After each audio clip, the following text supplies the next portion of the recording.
Hello students, आप सभी का स्वागत है आपके अपने यूट्यूब चैनल पाठक एजुकेशन इंस्टीट्यूट पे।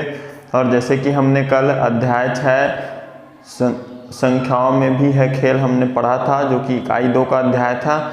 आज हम पढ़ेंगे अगला अध्याय, जो कि है अध्याय 7, जिसका नाम है राशियों की तुलना। तो आज हम पढ़ेंगे छत्तीसगढ़ बोर्ड CGBSE कक्षा 9वीं के विषय गणित इकाई 3 वाणिज्य गणित कॉमर्शियल मैथमेटिक्स, है ना।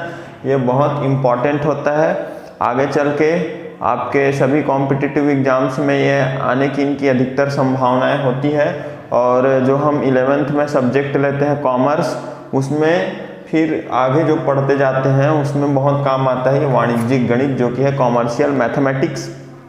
तो इसलिए जो विद्यार्थी 11वीं में कॉमर्स लेना चाहते हैं वो इसे ज़रूर ध्यान से पढ़ें। और इसका अध्याय है 7 राशियों की तुलना, कंपेयरिंग क्वांटिटी, ये हम पढ़ेंगे। तो हम इसमें, जैसा कि हम डेली सुबह 8 बजे आपका क्लास लेते हैं, तो हम क्या करते हैं कि इसमें पूरा उदाहरण पढ़ते हैं, उदाहरण के साथ साथ प्रश्नावली के सभी प्रश्नों को हल करते हैं। तो आइए हम देखते हैं अध्याय 7 राशियों की तुलना, कंपेयरिंग क्वांटिटी का उदाहरण 1।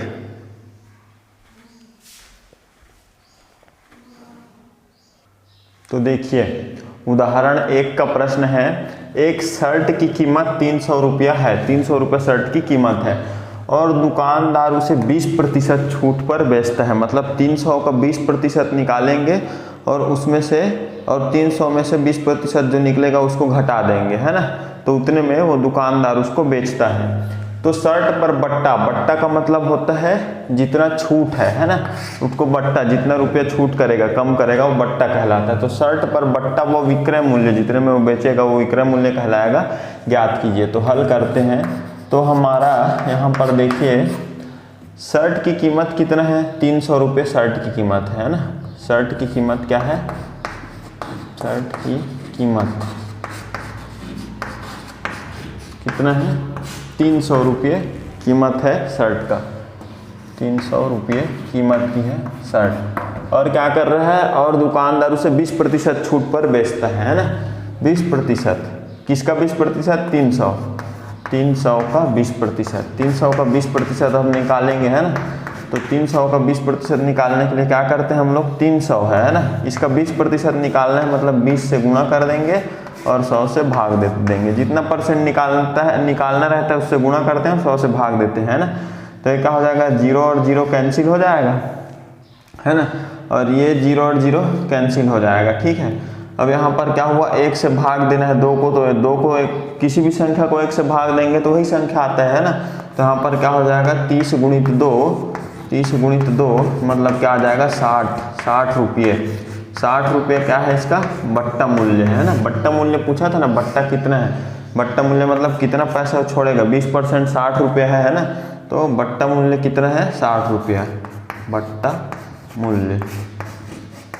मूल्य आ गया हमारा 60 रुपये। एक आंसर हमारा आ गया, ठीक है। और विक्रय मूल्य कितना होगा, विक्रय मूल्य मतलब विक्रय मूल्य क्या होगा, जितना कीमत है उसमें से बट्टा हम हटा देंगे, जितना छूट कर रहा है, तो कितने में बेचेगा वो निकल जाएगा। तो विक्रय मूल्य बराबर कितना हो जाएगा, 300 रुपये शर्ट की कीमत थी, 60 रुपये उसमें छूट दिया गया, तो कितना हो गया, 240 रुपया। तो बट्टा मूल्य, विक्रय मूल्य कितना हुआ, 240 रुपये। तो इसमें 2 चीज़ पूछा गया था, बट्टा मूल्य और विक्रय मूल्य। तो आंसर आ गया हमारा, बट्टा मूल्य है 60 रुपया और विक्रय मूल्य हमारा 240 रुपये। तो इस प्रकार से इसका आंसर निकलेगा, ठीक है। अब हम देखते हैं उदाहरण नंबर 2।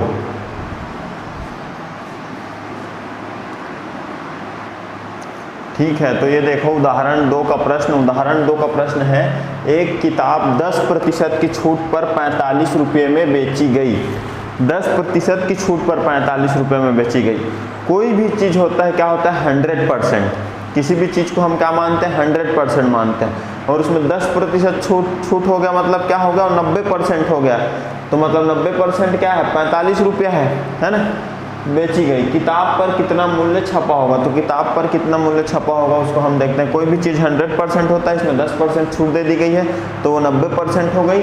और कितने रुपए में बेचेगा, 45 रुपये में, तो 90% कितना रुपया हुआ, 45 रुपया। तो यहाँ पर किताब का मूल्य कितना होगा, मतलब 100% कितना होगा, किताब का मूल्य कितना होगा, ये हमको निकालना है। तो हम लोग हल करते हैं। तो यहाँ पर हमको क्या दिया गया है, छूट कितना दिया गया है, 10%, है ना।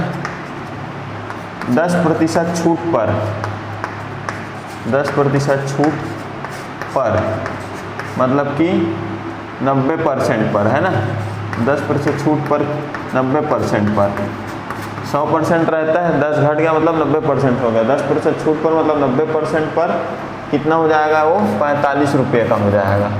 तो अपने को 100% निकालना है, तभी तो मूल्य निकलेगा ना। उसका मूल्य क्या होगा, जो 100% होगा वही मूल्य होगा, जिसमें से 10% निकाल के वो बेचा है, ठीक।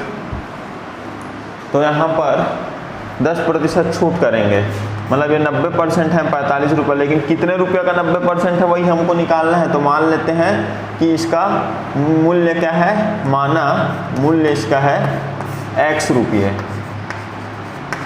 मूल्य ही हमको ज्ञात करना है, अभी पता नहीं है, तो x रुपये हम लोग मान लिए, ठीक है।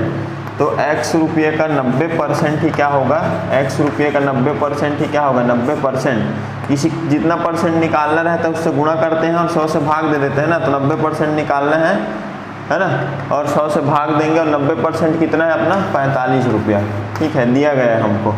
तो यहाँ पर देखो 0 और 0 कैंसिल हो गया, x इक्वल टू क्या होगा, 45, और 10 भाग में है तो इधर गुणे में आ जाएगा साइड चेंज होके, और 9 जो है गुणे में है तो भाग में आ जाएगा साइड चेंज होके, और 9 से भाग देंगे तो क्या हो जाएगा, 9 पंचे ये हो गया 45। अब 5 गुणित 10 बचा है, तो x बराबर क्या होगा, 5 गुणित 10, मतलब कितना आएगा आंसर, 50 रुपये। 50 रुपये क्या आएगा हमारा मूल्य, जो पूछा गया था ना कितना मूल्य छपा होगा। तो अतः मूल्य क्या होगा, अतः मूल्य 50 रुपये होगा, 50 रुपये होगा। तो आंसर आएगा 50 रुपया, ठीक है। तो इस प्रकार से ये क्वेश्चन बनेगा। अब देखते हैं नेक्स्ट उदाहरण, ठीक।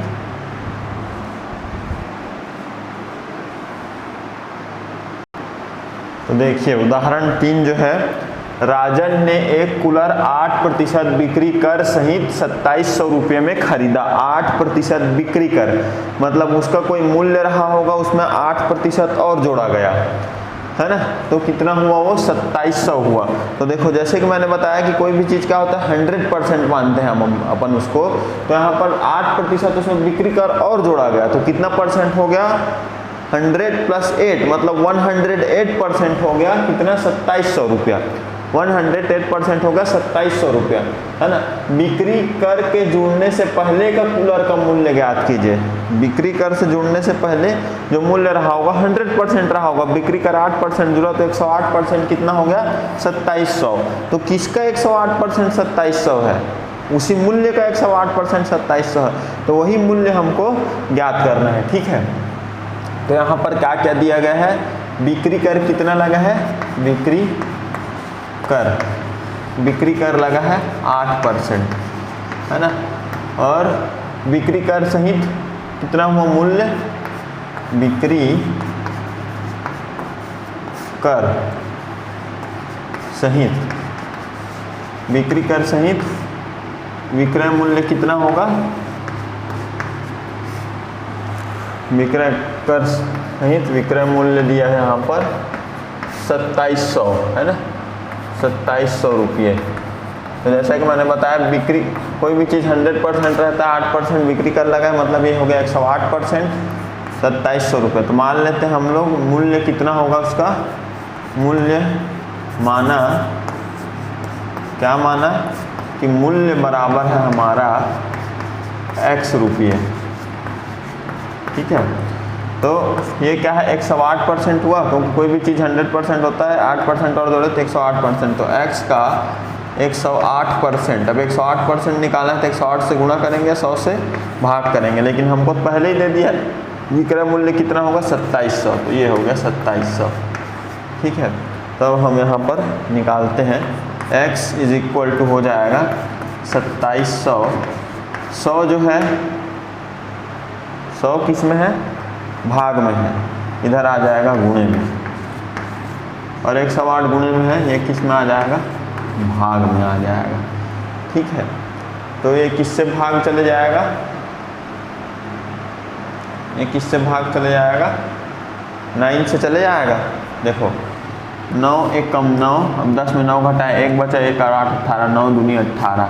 अब देखो ये 9 तिया 27, 9 शून्यम 0, 9 शून्यम 0। ठीक है, अब ये 12 से भाग चले जाएगा पूरा पूरा। देखो 12 दूनी 24, 30 है, 30 में 24 घटाए 6 बचा, 6 और 0 60, 12 पंचे 60। तो x बराबर बचा क्या यहाँ पर, 25 गुणित 100। तो 25 गुणित 100 हमारे कितने हो गए, 2500। 25 गुणित 100 कितने हो गए हमारे, 2500 रुपये। तो 2500 रुपये क्या था, मूल्य था, है ना। तो कूलर का मूल्य, अतः कूलर का मूल्य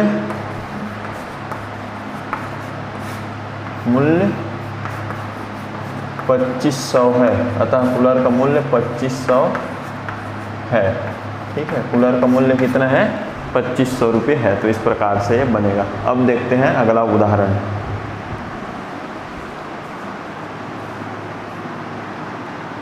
तो उदाहरण 3 के बाद है प्रश्नावली 7.1 और प्रश्नावली 7.1 का पहला प्रश्न देखते हैं। पहला प्रश्न है, मोहन अपनी मासिक आय का 75% खर्च करने के बाद 3950 रुपये बचाता है।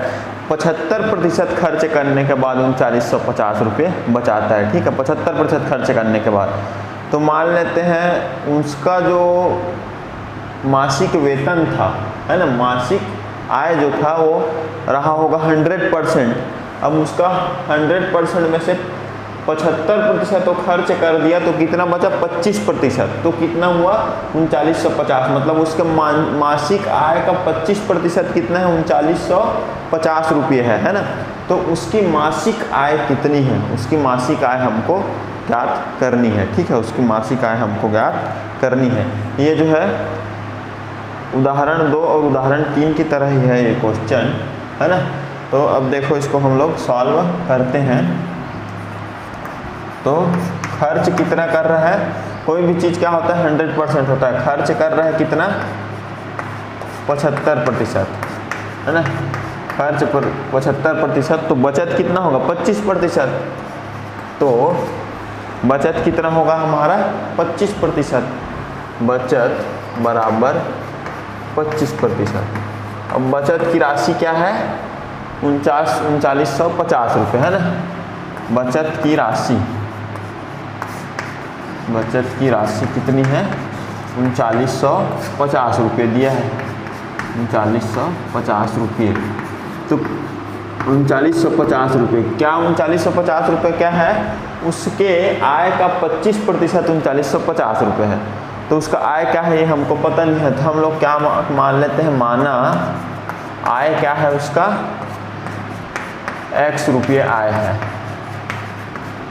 और उसी आय का 25%। अब क्या करते हैं, प्रतिशत निकालने के लिए जितना प्रतिशत निकालते हैं उससे गुणा कर देते हैं और 100 से भाग देते हैं। 25% क्या है, 3950 रुपये। तो x का वैल्यू अब हम फाइंड करते हैं। तो देखो 25 चौके क्या होता है, 100, 25 चौके 100। ठीक है, तो अब x बराबर ये 4 भाग में है, साइड चेंज होकर क्या हो जाएगा, ये गुणे में आ जाएगा।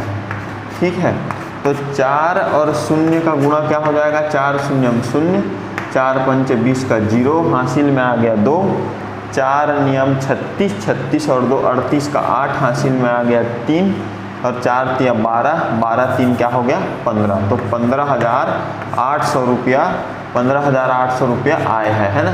तो मासिक आय कितना है पूछा गया है, तो अतः आंसर क्या आएगा, अतः मासिक आय, अतः मासिक आय कितना हो गया, 15,800 रुपये है। मासिक आय 15,800 रुपये है। ठीक है, तो इस प्रकार से ये क्वेश्चन सॉल्व होगा। ठीक है, अब देखते हैं प्रश्नावली 7.1 का दूसरा प्रश्न।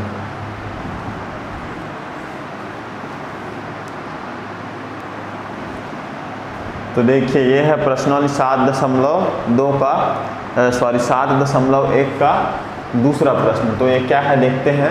कक्षा 10वीं में 60% लड़कियां हैं। कितने परसेंट? 60% लड़कियां हैं, है ना। कक्षा को हम मानेंगे 100% और उसमें से 60% लड़कियां हैं, मतलब 40% लड़के हैं। 60% लड़कियां हैं और उनकी संख्या क्या है? 18 है ना। कोई भी चीज़ 100% होता है, कक्षा 100% है, उसका 60%, उसमें 60% क्या है? लड़कियां हैं, जो कि क्या है? 18। तो मतलब कक्षा का 60% कितना है? 18 है। तो कक्षा में लड़के व लड़कियों की संख्या का अनुपात क्या होगा? ये पहला चीज़ हमको ज्ञात करना है। दूसरा चीज़, कक्षा में कुल कितने छात्र छात्राएं हैं, ये भी हमको ज्ञात करना है। ठीक है, तो हम लोग सॉल्व करते हैं। क्या क्या दिया गया उसको पहले लिख लेते हैं। हमको दिया गया 60% लड़कियां हैं, है ना। कक्षा में 60% लड़कियां, है ना। लड़कियों कितना है? 60% लड़कियां, संख्या भी बताया गया है जो कि है 18, है ना। 60% लड़कियां, है ना, 18, मतलब कक्षा का 60% लड़कियां हैं और वो कितनी है? 18। मान लेते हैं कक्षा में कुल छात्र कितने हैं? कक्षा में कुल छात्र x हैं, कुल छात्र x हैं। तो कुल छात्र का 18%, मतलब 18 से गुणा करेंगे और 100 से भाग करेंगे, है ना। 18% कितना है? 18 नहीं, 60% बोला है ना। 60% कितना है? 18 है ना। तो इसको हम लोग वैल्यू निकालते हैं। देखो ये 0 और 0 कैंसिल हो गया। 2 से क्या होगा? 2 तिये 6 और 2 पंचे 10। तो x बराबर क्या हो जाएगा? 18 और ये 5 भाग में है, गुणे में आ जाएगा, साइड चेंज होकर 3 गुणा में है, भाग में आ जाएगा, साइड चेंज होकर 3 छके 18। तो x बराबर क्या आया? 6 गुणित 5। 6 गुणित 5 मतलब कितना हो गया? x बराबर 30। x बराबर कितना आ गया? 30 आ गया, है ना। तो यहाँ पर पूछा गया था ना, कक्षा में कुल कितने छात्र छात्राएं हैं। कुल कितने छात्र छात्राएं हैं? 30 छात्र छात्राएं हैं, एक निकल गया। दूसरा हमको लड़के और लड़कियों का अनुपात ज्ञात करना है। देखो कुल छात्र 30 है और लड़कियां 18 है, तो लड़के कितने हो जाएंगे? 30 माइनस 18, मतलब लड़के कितने हो जाएंगे? 12। लड़के हैं 12, लड़के हैं 12 और लड़कियां हैं 18। ठीक है, तो इनका अनुपात कितना हो जाएगा? लड़का अनुपात लड़की कितना हो जाएगा? लड़के अनुपात लड़कियां, लड़के और लड़कियों का अनुपात कितना हो जाएगा? लड़के हैं 12, लड़कियां हैं 18, है ना। तो 12/18 और ये 6 से कैंसिल हो जाएगा। 6 दूनी 12, 6 तिया 18, मतलब 2:3। 2:3 का अनुपात है। ठीक है, तो कक्षा में लड़के व लड़कियों की संख्या का अनुपात क्या होगा? तो कक्षा में लड़के व लड़कियों की संख्या का अनुपात 2:3 होगा। आगे पूछा है कक्षा में कुल कितने छात्र छात्राएं हैं, तो कक्षा में कुल 30 छात्र छात्राएं हैं। तो ये हमारा आंसर आ गया। अब देखो आप चाहें तो इसको रोक करके अपने कॉपी में नोट भी कर सकते हैं। ठीक है, तो अब हम आते हैं क्वेश्चन नंबर 3 पे।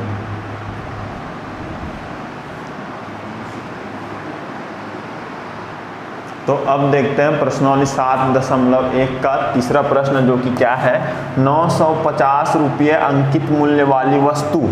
अंकित मूल्य क्या है? 950 रुपये। 950 रुपये अंकित मूल्य वाली वस्तु 760 रुपये में बेची जाती है। 950 रुपये का वस्तु 760 में बेचा जा रहा है, मतलब कम में बेचा जा रहा है, मतलब कुछ छूट देकर बेचा जा रहा है ना। कितना छूट है वो कैसे पता चलेगा? 950 में 760 घटा देंगे, पता चल जाएगा। तो बट्टा और बट्टा प्रतिशत ज्ञात कीजिए। तो जितने रुपये का छूट रहता है उसी को हम बट्टा बोलते हैं ना। तो बट्टा तो आसानी से निकल जाएगा और बट्टा प्रतिशत हमको ज्ञात करना पड़ेगा। ठीक है, तो यहाँ पर हल कर लेते हैं। जो दिया गया उसको पहले लिख लेते हैं। क्या क्या दिया गया है? अंकित मूल्य, अंकित मूल्य जो है, अंकित मूल्य है 950 रुपये। 950 रुपये। और क्या है? विक्रय मूल्य। विक्रय मूल्य कितना दिया गया है? विक्रय मूल्य दिया गया 760 रुपये। ठीक है, तो बट्टा कितना होगा? कितना छूट है वही बट्टा होगा, बट्टा होगा 950 माइनस 760, कितना होगा 760। 950 माइनस 760 मतलब कि कितना हो जाएगा 190 रुपया बट्टा होगा। ठीक है, तो बट्टा पूछा था यहाँ पर बट्टा, तो बट्टा कितना है 190 रुपया बट्टा आएगा। ठीक है, 190 रुपये बट्टा। अब बट्टा प्रतिशत कितना है, तो देखो अंकित मूल्य था 950, अब 950 का कितना प्रतिशत 190 है, यही हमको निकालना है। तो माना 950 मान लेते हैं, क्या बट्टा प्रतिशत हमको याद करना है, माना बट्टा प्रतिशत x है, बट्टा प्रतिशत कितना है x प्रतिशत। ठीक है, तो इसका मतलब क्या हुआ कि 950 का x प्रतिशत, 950 का x प्रतिशत कितना होगा 190 होगा। ठीक है, हाँ देखो 0 और 0 कैंसिल, 5 से कैंसिल करेंगे तो 5 दूनी 10 और 5 एकम 5, 4 बच गया, 4 5 45, 5 नियम 45। तो ये क्या हो गया, यहाँ पर क्या आ जाएगा, देखो x बराबर 190 है, राइट हैंड साइड में 2 भाग में है ना, तो गुणे में आ जाएगा, साइड चेंज करेंगे, 19 गुणे में है, भाग में आ जाएगा, साइड चेंज करेंगे तो क्या हो जाएगा 19 दाहम 190 और x बराबर 10 गुणित 2, x बराबर क्या आया 10 गुणित 2, तो कितना हो जाएगा 20। तो 20% क्या आया हमारा आंसर आया। तो बट्टा प्रतिशत कितना है, अतः बट्टा प्रतिशत, अतः यहाँ पर देखो बट्टा कितना है हमारा 190, बट्टा और बट्टा प्रतिशत पूछा था, तो बट्टा कितना होगा, अतः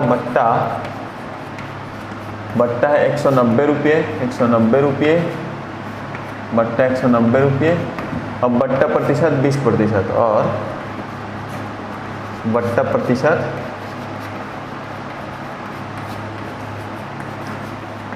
20% है।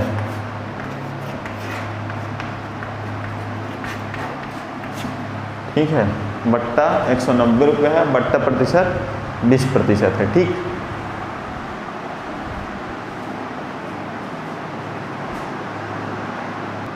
ठीक है, तो अब प्रश्नांक 7.1 का चौथा प्रश्न हम देखते हैं।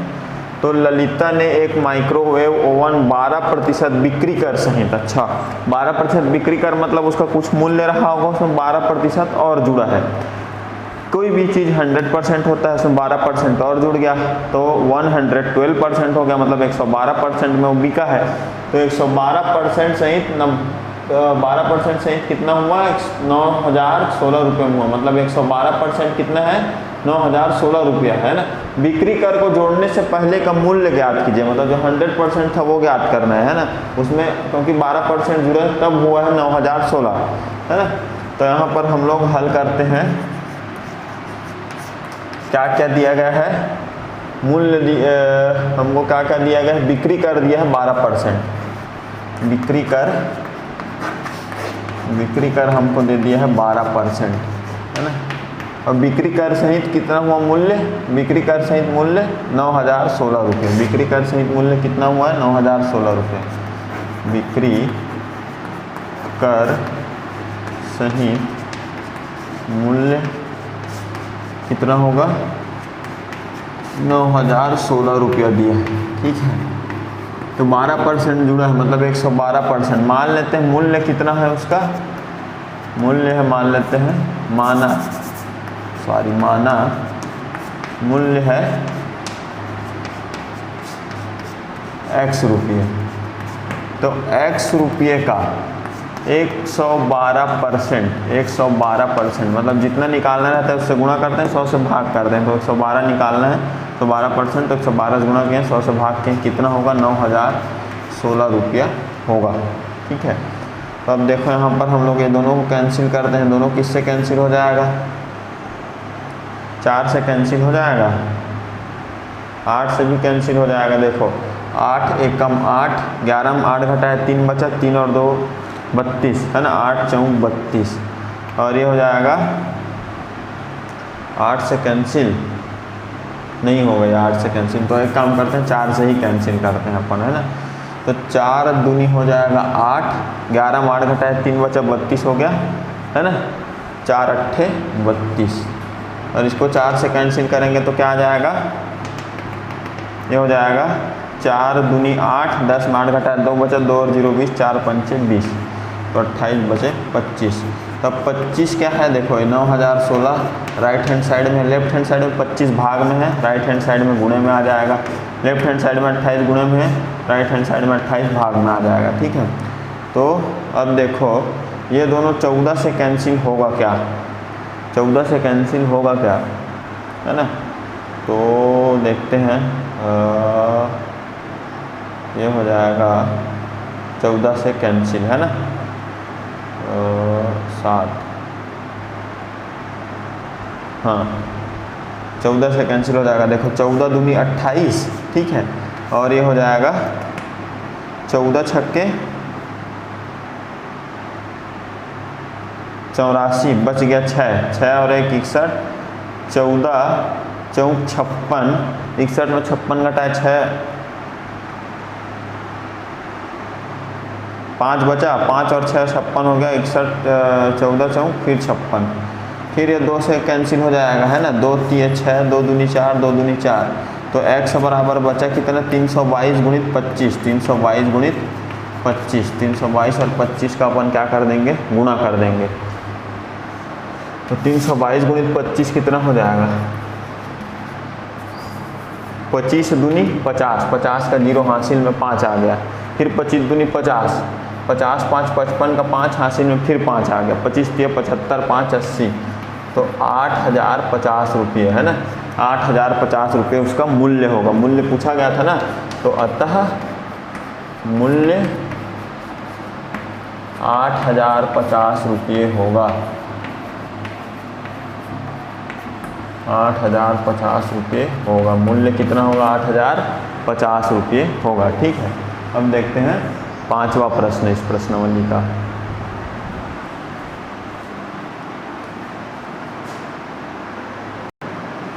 देखिए प्रश्नावली 7.1 का 5वां प्रश्न अब हम देखते हैं।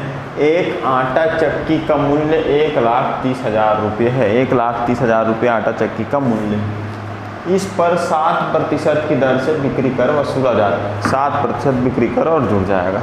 100% कोई भी चीज़ होता है उसमें 7% और बिक्री कर जुड़ गया, मतलब 107% में उसको अब बेचा जाएगा, है ना।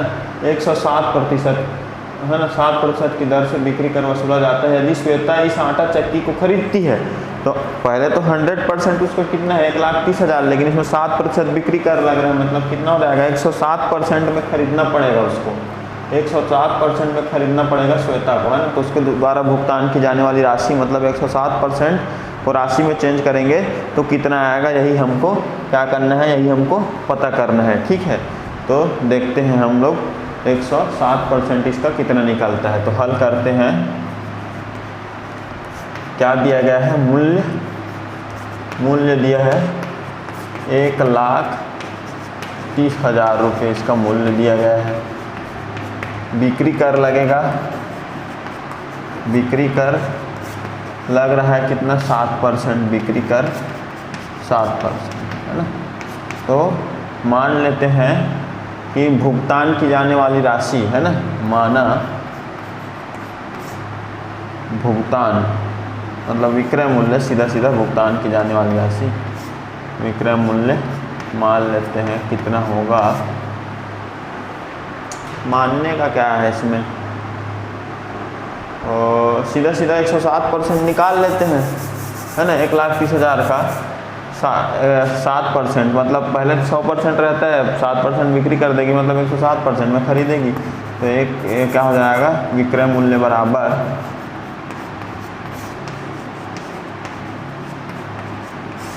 है ना, इसका विक्रय मूल्य हो जाएगा 1,30,000 रुपये का, 1,30,000 रुपये का 107%, है ना। तो 00 से 00 कैंसिल हो गया, है ना, और ये 107 और 0 का गुणा 0, 107 और 0 का गुणा 0, 13 सत्ते होता है 91 का 1 हासिल आ गया 9, 13 और 0 का गुणा 0, 0 प्लस 9 9 हो गया, 13 एकम 13। तो 1,39,100 रुपये भुगतान करना पड़ेगा उसको। भुगतान की जाने वाली राशि कितना होगा? 1,39,100 रुपया आता है। भुगतान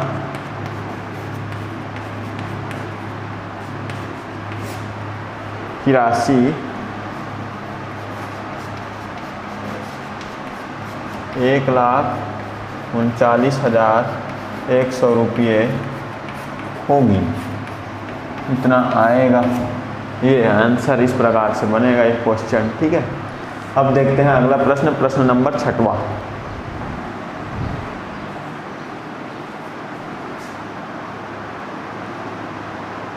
तो देखते हैं हम 6वां प्रश्न। 6वां प्रश्न, एक मशीन 8% बट्टे मतलब छूट पर 1748 रुपये में बेची जाती है। 1748 रुपये में 8% बट्टे पर मतलब 8% छूट पर। कोई भी चीज़ 100% होता है, 8% छूट कर दिए मतलब वो 92% का हो गया। 92% कितने रुपये में गया? 1748 रुपये में, मतलब उस मूल्य का 92% कितना हुआ? 1748 रुपये। तो अंकित मूल्य ज्ञात कीजिए, है ना। तो हल करते हैं। बट्टा मिला है 8%, है ना। और विक्रय मूल्य है, विक्रय मूल्य कितना दिया है वहाँ पर? 1748 रुपया, 1748 रुपये, ठीक है। 1748 रुपये। तो अंकित मूल्य हम लोग मान लेते हैं x रुपये।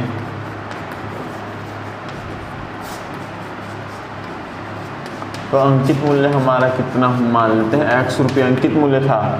तो अंकित मूल्य होगा 100%, लेकिन उसमें 8% छूट था, मतलब अंकित मूल्य का 92% कितना होगा? 1748 रुपये। तो इसका मतलब क्या हुआ? अंकित मूल्य का 92% कितना हो गया? 92%, ये 92 है ना, 92% 1748 रुपया होगा, ठीक। अब इसको ये किससे कैंसिल हो जाएगा? 4 से कैंसिल हो जाएगा, है ना। 4 दूनी 8, 9 में 8 घटा 1 बचा, 12 हो गया। 4 तिया 12, है ना। और फिर ये 4 दूनी 8, 10 में 8 घटा 2 बचा, 2 0 4 पंचे 20, ठीक है। तो यहाँ पर x बराबर क्या हो जाएगा? 1748 और ये 25 गुणे भाग में है, गुणे में आ जाएगा, और ये गुणे में है 23, वो भाग में आ जाएगा, ठीक है। अब x बराबर ये शायद 23 से कैंसिल हो जाए, 23 से कैंसिल हो जाएगा शायद, है ना। 23 से कैंसिल हो जाएगा, करके देखते हैं इसको।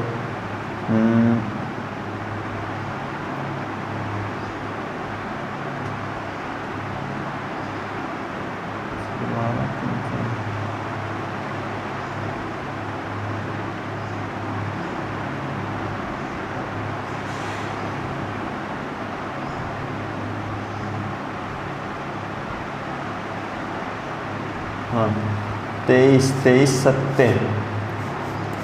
सत्ते कितना होगा? 161। और 174 में 161 घटा देंगे, कितना बचेगा? 174 में 161 घटा देंगे, 13 बचेगा, 138 हो जाएगा, ठीक है।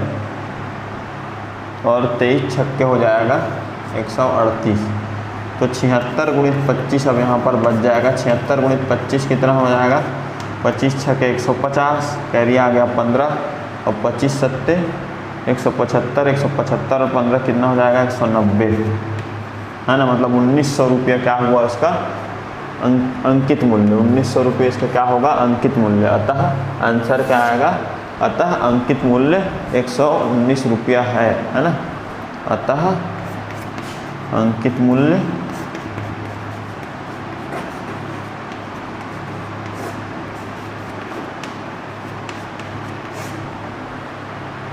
1900 रुपये है।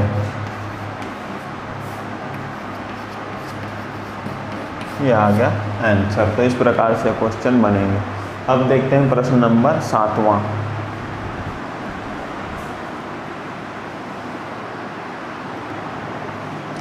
तो यहाँ पर देखिए 7वां प्रश्न क्या है, 2 टोकरियाँ है, 2 टोकरी है, पहले टोकरी में 8 आम व 4 तरबूज है, दूसरी टोकरी में 14 आम व 7 तरबूज है, 7 है ना। पता करें कि दोनों टोकरियों में फलों का अनुपात समान है या असमान। हमको क्या पता कर रहे हैं, दोनों टोकरी में फलों का अनुपात समान है या नहीं है। तो बहुत आसान है, देखिए इसको कैसे सॉल्व करेंगे। हल देखो,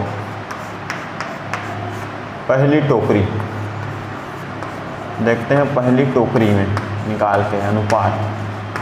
पहली टोकरी में क्या है, आम और तरबूज ना, आम अनुपात तरबूज, आम अनुपात तरबूज, ठीक है। तो आम कितना है, 8, आम कितना है इसमें 8, और तरबूज कितना है इसमें 4, है ना। तो 8/4 अगर हम करेंगे तो क्या हो जाएगा, 4 एकम 4, 4 दूनी 8, है ना। तो क्या हो जाएगा, 2:1 हो गया इसमें, तो है ना। आम और तरबूज का अनुपात क्या आया पहली टोकरी में, 2:1, आम अनुपात तरबूज।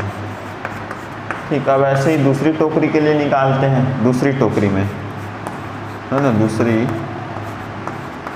टोकरी,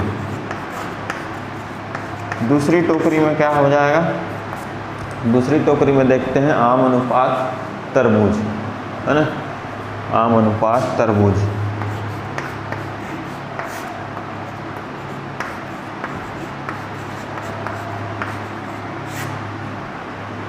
आम अनुपात तरबूज,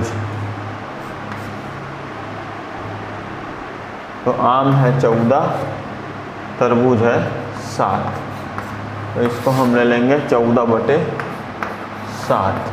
यहाँ पर क्या हो जाएगा, 7 एकम 7, 7 दूनी 14, ठीक है। 7 एकम 7, 7 दूनी 14, मतलब इसका भी अनुपात क्या है, 2:1 है। किसका, आम और तरबूज का, आम अनुपात तरबूज। तो आम अनुपात तरबूज देखो, इसमें भी 2:1 है, इसमें भी 2:1 है, मतलब हमको पूछा था ना अनुपात समान है या असमान, है ना। तो अतः अनुपात क्या है, दोनों में समान है, अतः सेम है ना दोनों में, अतः अनुपात समान है। ये क्वेश्चन आ गया पेपर में तो इसको छोड़ना ही मत, बहुत ईजी है और आएगा ज़्यादा नंबर का, ठीक है। तो हम देखते हैं 8वां प्रश्न।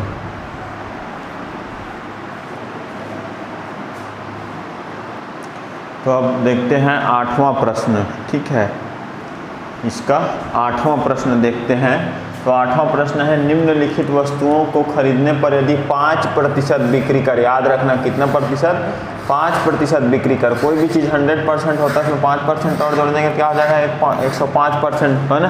तो 105% में हम लोग बेचेंगे उसको, तो प्रत्येक का विक्रय मूल्य ज्ञात कीजिए। तो विक्रय मूल्य कितना हो जाएगा, 105% के बराबर होगा। तो 200 क्या है, 100% है उस चीज़ का। 200 रुपये वाली शर्ट बोला है, पहला प्रश्न, है ना। यहाँ पर हल करते हैं, 200 रुपये वाली शर्ट, मूल्य कितना है 200। अब 200 रुपये में क्या लगेगा, 5% बिक्री कर लग रहा है, बिक्री कर 5%। कोई भी चीज़ कितना होता है 100%, तो 5% जुड़ जाएगा, तो 105% अपने निकालना है, मतलब 200 रुपये का 105% कितना होगा, यही हमको निकालना है। ये 0000 कैंसिल हो गया और 2 5 10 का 0 हासिल 1 आ गया है, 2 0 0 0 + 1 1 हो गया, 2 एकम 2, मतलब 210 रुपये क्या हो जाएगा, उसका कीमत हो जाएगा। अतः विक्रय मूल्य, अतः विक्रय मूल्य 210 रुपये होगा, 210 रुपये होगा।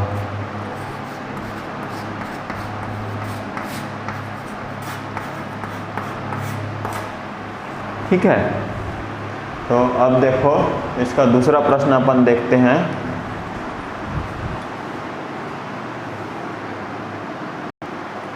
ठीक, तो इसी का दूसरा प्रश्न क्या था, 30 रुपये प्रति किलोग्राम की दर से 5 किलोग्राम शक्कर।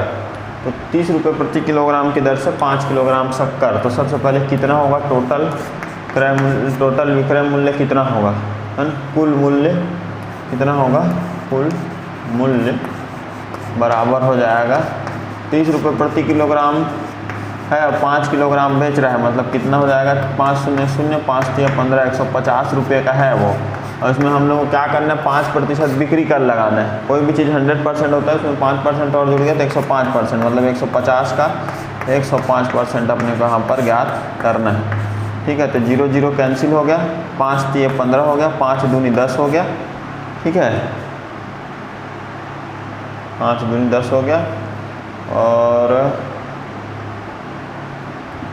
105 150 का 105% अपने को निकालना था यहाँ पर, है ना। तो ये हो गया।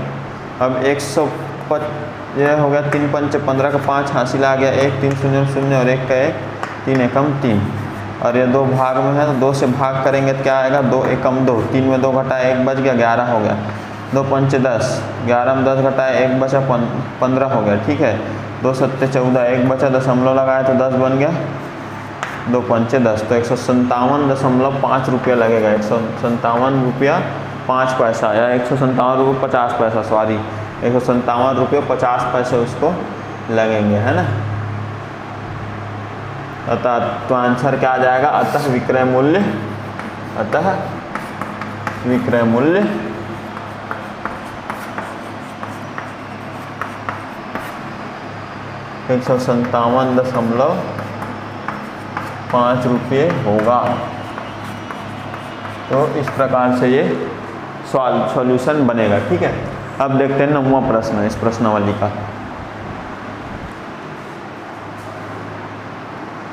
तो देखिए यहाँ पर प्रश्न 9वां, सरिता ने एक कूलर 15% कर सहित 5,750 रुपये में खरीदा। 15% कर सहित, कोई भी चीज़ 100% होता है उसमें फिर 15% जोड़ दिए तो 115% कितना होगा 5,750 रुपये में खरीदा। कर के जुड़ने से पहले कूलर का मूल्य ज्ञात कीजिए, मतलब 100% ज्ञात करना है। तो हमको ये ज्ञात करना है कि किसका 115% 5750 रुपये है। ठीक है, तो हल करते हैं। ठीक है, तो कर लगा है, सबसे पहले लिख लेते हैं कर कितना है हमारा 15%। और विक्रय मूल्य कितना हो रहा है, विक्रय मूल्य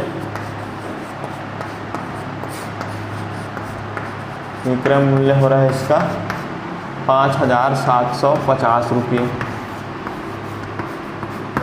ठीक है, तो इसका मूल्य ज्ञात करना है ना। तो मूल्य कितना हो जाएगा भाई, कोई भी चीज़ 100% होता है तो मूल्य हम लोग मान लेते हैं x% है, x रुपये, है ना। तो ये 115% कितना है 5750 रुपये, तो x का 115% कितना है 115% 5750 रुपये है। अब देखते हैं। ठीक है, तो इसको अपन 5 से कैंसिल कर सकते हैं। देखो 5 दूनी 10 हो गया, 11 में 10 घटा 1 बचा 15 हो गया, 5 तिया 15 हो गया, है ना। फिर 5 दूनी 10, 5 शून्य 0। ठीक है, तो ये हो गया। अब x बराबर यहाँ पर क्या हो जाएगा 5,750, 20 भाग में था, साइड चेंज होकर गुणा में आ जाएगा, 23 गुणा में था, साइड चेंज होकर भाग में आ जाएगा। अब 23 देखते हैं 23 से कैंसिल होता है कि नहीं। देखो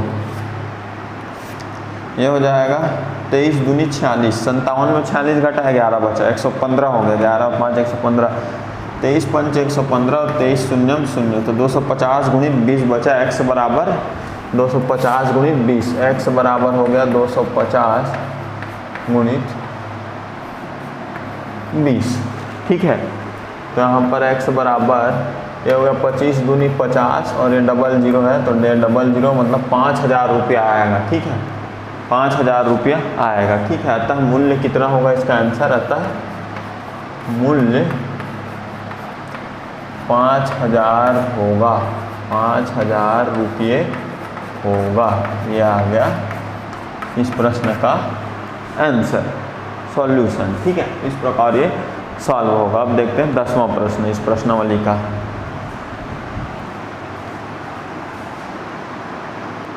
अब देखते हैं प्रश्न 10वां। प्रश्न 10वां है, सूरज ने एक टेलीविज़न 8% बिक्री कर सहित 10,260 रुपये में खरीदा। बिक्री कर को जोड़ने से पहले उसका मूल्य ज्ञात कीजिए। तो हल देखो, कोई भी चीज़ 100% होता है वहाँ पर 8% बिक्री कर लगा है। कितना लगा है बिक्री कर, लिख लेते हैं बिक्री कर लगा है हमारा 8%, है ना। तो 8% जुड़ने पर मतलब कोई भी चीज़ 100% होता है, 8% और जुड़ गया, 108% होने पर कितना होगा उसका मूल्य, बिक्री कर सहित मूल्य, कर सहित मूल्य, कर सहित मूल्य मतलब 108% है ये, है ना। 108% कितना है, 10,260 है, ठीक है। तो हमको क्या ज्ञात करना है, उसका मूल्य ज्ञात करना है। मूल्य मान लेते हैं x रुपये है, मूल्य x रुपये है, ठीक है। तो हम लोग क्या करते हैं, x रुपये का 8% जोड़ेंगे मतलब 108% कितना दिया है, 108% हम लोग को दिया है 10,260 रुपये, 10,260 रुपये, ठीक है। तो अब देखो ये दोनों 4 से कैंसिल हो जाएगा, 4 दूनी 8, ठीक है, 2 बचा, 2 और 8 28 हो गए, 4 सत्ते 28, ठीक है। और 4 दूनी 8, 10 में 8 घटाए 2 बच गया, 20 हो गया, 4 पंचे 20, ठीक है। तो यहाँ पर देखो क्या हो जाएगा, x बराबर ये 10,260 है ना, राइट हैंड साइड में 25 भाग में है, गुणे में आ जाएगा, और 27 गुणे में है, भाग में आ जाएगा, ठीक है। तो यहाँ पर अब देखो 9 से भाग चले जाएगा क्या, ये दोनों 9 से, हाँ 9 से चले जाएगा, ये हो जाएगा 9 3 27 और ये हो जाएगा 9 एकम 9, 10 में 9 घटा 1 बचा, 1 और 2 12, 9 एकम 9, 12 माइनस 9 हो जाएगा 3, 3 और 6 36, 9 चौक 36 और 9 शून्यम 0। अब देखो 11 से 40 बन गया, 3 से भाग जाएगा क्या, चले जाएगा, है ना, 3 से चले जाएगा, 3 3 9, 11 में 9 घटाया 2 बचा, 2 और 4 24, 3 अट्ठे 24 और 3 शून्यम 0। तो x बराबर कितना बचा, x बराबर बचा 380 गुणित 25, ठीक है। कितना बचा, 380 गुणित 25, तो 380 गुणित 25, तो x बराबर क्या हो गया, 25 शून्यम 0, 25 अट्ठे 200 का 0 हासिल आ गया 20, 25 3 75 और 20 हो गया 95। तो 9,500 रुपये इसका क्या होगा, मूल्य होगा, ठीक है। तो मूल्य होगा, ठीक है। अतः उसका मूल्य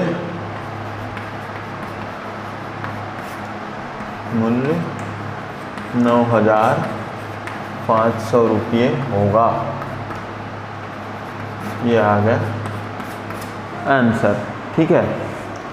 अब देखते हैं, ये तो प्रश्न 7.1 का आखिरी प्रश्न था। 10वां प्रश्न हम आते हैं उदाहरण में, इसके बाद जो उदाहरण है उसको सॉल्व करते हैं, ठीक है।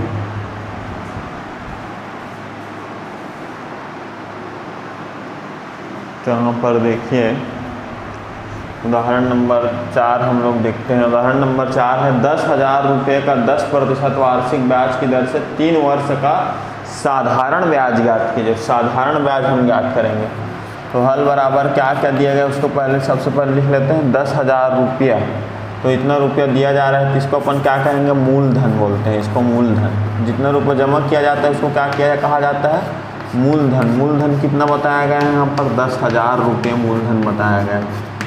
और 10% वार्षिक ब्याज की दर बताया गया है। दर कितना दिया गया है, दर कितना दिया गया है, 10%, है ना। दर हमेशा वार्षिक होता है, ध्यान रखिए। 3 वर्ष का साधारण ब्याज ज्ञात कीजिए, है ना। समय कितना दिया गया है, 3 वर्ष, समय बराबर 3 वर्ष। तो हमको साधारण ब्याज ज्ञात करना है, ठीक। साधारण ब्याज का सूत्र क्या होता है, साधारण ब्याज, साधारण ब्याज बराबर होगा मूलधन, मूलधन गुणित दर गुणित समय बटे 100, ठीक है। तो मूलधन कितना है हमारा, 10,000, गुणित दर कितना है 10%, गुणित समय कितना है 3 बटे 100। अब देखो यहाँ पर एक 0 और 0 कैंसिल, ये 0 और ये 0 कैंसिल, तो 1,000 गुणित 3,000, 1,000 गुणित 3 कितने हो जाएंगे, 3,000 रुपये, 3,000 रुपये हो जाएंगे, है ना। साधारण ब्याज ज्ञात कीजिए, तो क्या होगा हमारा आंसर, अतः साधारण ब्याज साधारण ब्याज 3000 रुपये होगा। कितना होगा? 3000 रुपये होगा। ठीक है, तो ये अब अगला उदाहरण देखते हैं।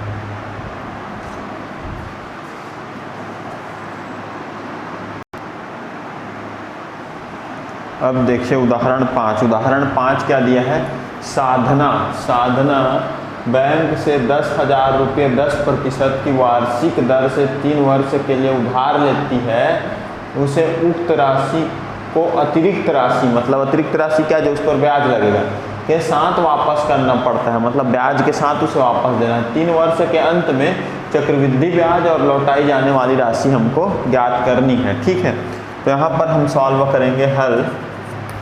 क्या क्या दिया गया देखते हैं। कितना रुपये उसने लिया है? बैंक से 10,000 रुपये लिया। तो बैंक से जितना हम लेते हैं या देते हैं उसको क्या कहते हैं? अपन मूलधन, है ना। तो मूलधन जिसको क्या करते हैं, क्या कहते हैं हम लोग? P से रिप्रेजेंट करते हैं। तो P बराबर क्या हो गया? मूलधन 10,000 और क्या दिया? 10% की दर से। तो रेट R, दर कितना दिया? 10%, है ना। 3 वर्ष, समय कितना दिया है? 3 वर्ष। टाइम कितना दिया है? 3 वर्ष। ठीक है, तो हमको चक्रवृद्धि ब्याज ज्ञात करना है। क्या ज्ञात करना है? चक्रवृद्धि ब्याज दिया है ना, ये दिया है चक्रवृद्धि ब्याज और लौटाई जाने वाली राशि। चक्रवृद्धि ब्याज का सूत्र क्या होता है इसको आप देख लीजिए। चक्रवृद्धि ब्याज का सूत्र होता है P × 1 + R/100⁻T। ये होता है चक्रवृद्धि ब्याज का सूत्र। तो यहाँ पर चक्रवृद्धि ब्याज की निकालेंगे। P कितना है? 10,000। 1 + R कितना है? 10% बटे 100। टाइम कितना है? 3। अब देखो 10,000 ये हो गया 10, ये 0 और 0 कैंसिल हो गया, तो कितना बन गया? ये 10 एकम 10 और 10 + 1 11, 11/10, 11/10⁻3। तो ये कितना हो गया? 10,000 गुणित 11/10⁻3, मतलब 11/10 को 3 बार गुणा करेंगे। तो 0 0 कैंसिल, ये दूसरा 0 कैंसिल, तीसरा 0 कैंसिल। ठीक है, यहाँ पर बचा क्या? 10 × 11 × 11 × 11, है ना। तो ये हो गया 10 × 11 × 11 × 11। ये कितना हो जाएगा? देखो 10 × 11 कितना हो जाएगा? 11 × 110। ये हो गया 110, है ना। और फिर 11 × 11 कितना हो जाएगा? 11 एकम 11 का 1 हासिल है 1, 11 एकम 11 और 1 12। तो 110 × 121। तो 110 × 121 कितना होगा देखते हैं। तो 110 एकम 110 का 0 हासिल आ गया 11। 110 दूनी 220, 220 और 11 231। 220 और 11 कितना होगा? 231 का 1, 231 का 1 हासिल आया 23। 110 एकम 110, 110 और 23 कितना हो जाएगा? 143, 133 सॉरी 133। तो 13,310 रुपये क्या होगा इसका? चक्रवृद्धि ब्याज, है ना। चक्रवृद्धि ब्याज कितना होगा? चक्रवृद्धि ब्याज पूछा था ना, 13,310 रुपये। ठीक है, और लौटाई जाने वाली राशि क्या होगा? देखो यहाँ लिख लेते हैं। अतः मतलब चक्रवृद्धि ब्याज बराबर कितना हो जाएगा? 13,310 रुपये हो जाएगा। ठीक है, और लौटाई जाने वाली राशि कितनी होगी? देखो लौटाई जाने वाली राशि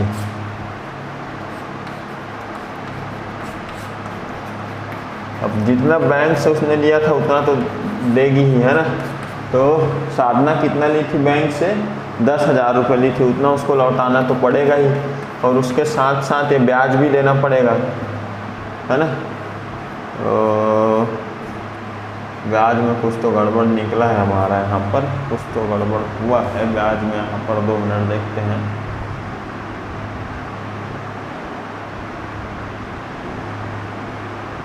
2 मिनट देखते हैं। तो यहाँ पर मैंने एक गलती कर दी।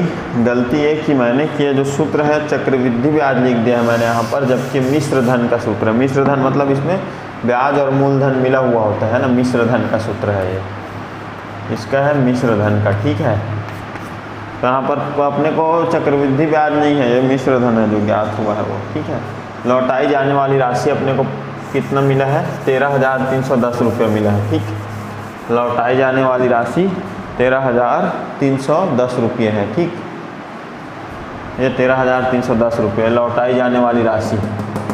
ठीक, लौटाई जाने वाली राशि।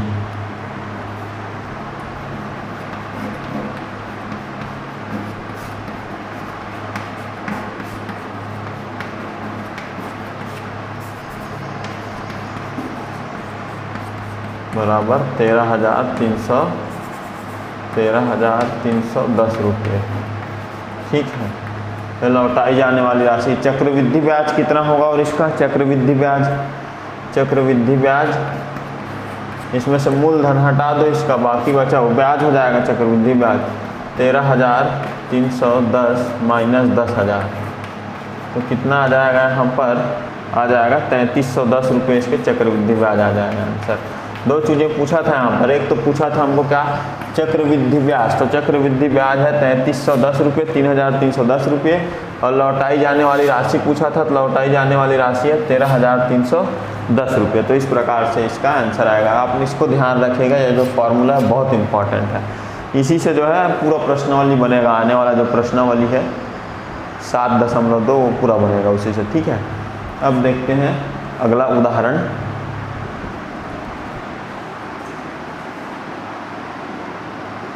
अब देखिए उदाहरण 6वां, इसका क्या है, 5,600 रुपये का 5% वार्षिक ब्याज की दर से 2 वर्ष का चक्रवृद्धि ब्याज ज्ञात कीजिए। तो फिर वही हम क्या करेंगे, हल।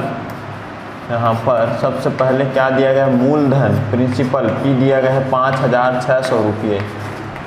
ठीक है, और क्या दिया गया है हमको, 5% वार्षिक ब्याज की दर, तो दर मतलब रेट कितना दिया गया है 5%, और 2 वर्ष का समय दिया गया है, टाइम टी बराबर 2 वर्ष। और मिश्र धन का सूत्र क्या होता है, मिश्र धन का सूत्र क्या होता है, मिश्र धन बराबर, मिश्र धन मतलब इसमें ब्याज मिला हुआ होगा, उसको हम बाद में निकाल सकते हैं मूलधन घटा के। मिश्र धन में से मूलधन घटाएंगे तो ब्याज निकल जाएगा, पहले मिश्र धन तो ज्ञात करना पड़ेगा ना। मिश्र धन का सूत्र है P गुणित 1 + R/100 की घात T। तो यहाँ पर वैल्यू पुट करते जाते हैं। P का वैल्यू कितना है 5,600,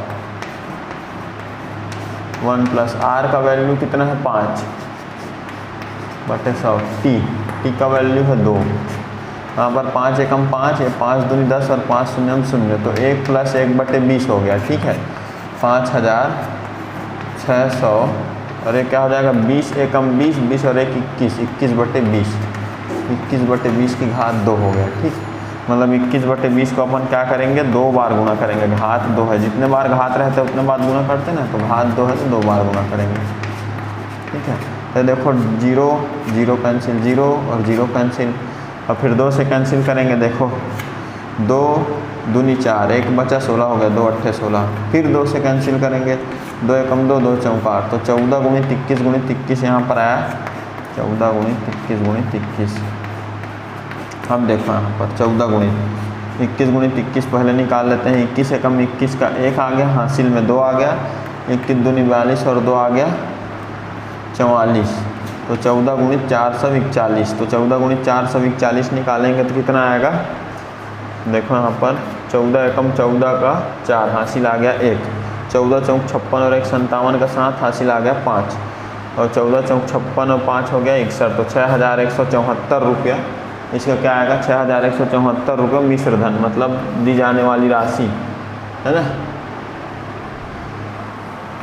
ठीक है, तो यहाँ पर हमको क्या ज्ञात करना था, चक्रवृद्धि ब्याज। तो चक्रवृद्धि ब्याज बराबर क्या होता है, चक्रवृद्धि ब्याज ज्ञात करना था। चक्रवृद्धि ब्याज बराबर हो जाएगा मिश्र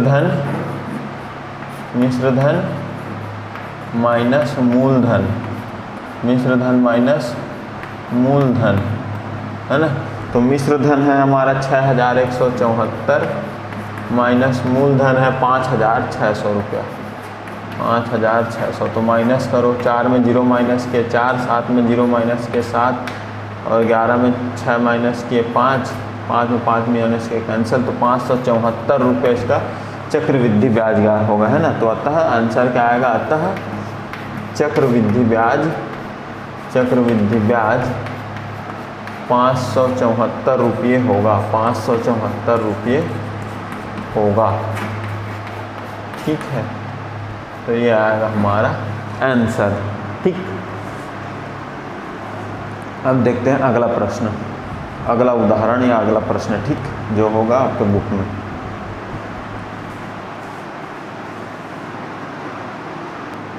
देखिए उदाहरण नंबर 7वां, उदाहरण 7वां क्या है, श्याम ने राष्ट्रीय बैंक में 64,000 रुपये जमा किए। कितने जमा किए, 64,000 रुपये। यदि चक्रवृद्धि ब्याज की दर 2.1/2% वार्षिक हो तो 3 वर्ष पश्चात उसे कुल कितनी राशि प्राप्त होगी, ब्याज की राशि भी बताएं। ठीक है, ब्याज की राशि भी बताएं। तो सबसे पहले तो देखो हम लोग क्या कर लेते हैं, मूलधन कितना था जो जिसने जमा किया था, मूलधन मतलब प्रिंसिपल बराबर कितना है, 64,000 रुपये है। ठीक है, अब यदि चक्रवृद्धि ब्याज की दर क्या दिया है, रेट दिया है 2.1/2%, मतलब कितना हो गया, इसको पूर्ण भिन्न के रूप में लिखेंगे, 2 दूनी 4 और 1 5, 5/2% हो जाएगा ये। ठीक, और वार्षिक हो तो 3 वर्ष पश्चात, मतलब टाइम कितना होगा, 3 वर्ष, है ना। कुल कितनी राशि प्राप्त होगी, मतलब मिश्र धन अपने को निकालना है। और मिश्र धन का सूत्र क्या होता है, मिश्र धन बराबर क्या होता है, मिश्र धन बराबर जो हमने इसके पहले भी यूज किया है, मिश्र धन बराबर P × 1 + R/100⁻T, ये होता है फार्मूला। फार्मूला में वैल्यू पुट करेंगे तो P का वैल्यू है 64,000, 1 + R का वैल्यू 5/2, तो 5/2 × 100 हो जाएगा। ठीक, और T टाइम कितना है हमारा, टाइम है 3 वर्ष। ठीक, तो होगा 64,000 और ये हो गया 5 एकम 5, 5 दूनी 10, 5 शून्यम 0, तो 20 दूनी हो जाएगा 40, 40 एकम 40 और 1 40/40 हो गया है, 40/40 की घात 3। ठीक है, तो 64,000, 40/40 की घात 3 मतलब 40/40 को 3 बार गुणा करो।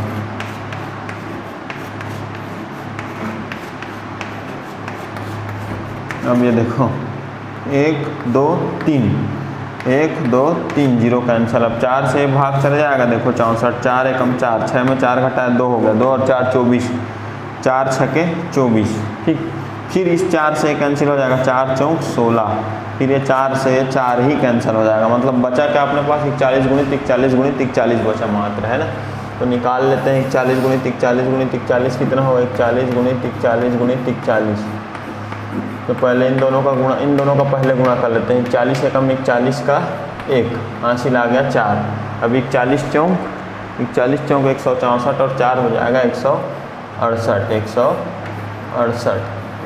ठीक है, गुणित एक और 41 बचे उसको कर लेते हैं, है ना।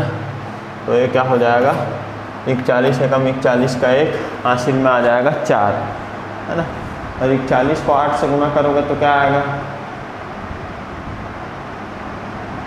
328, 328 और हासिल में 4 था तो 332, 332 का 2, है ना, हासिल में आ गया 33।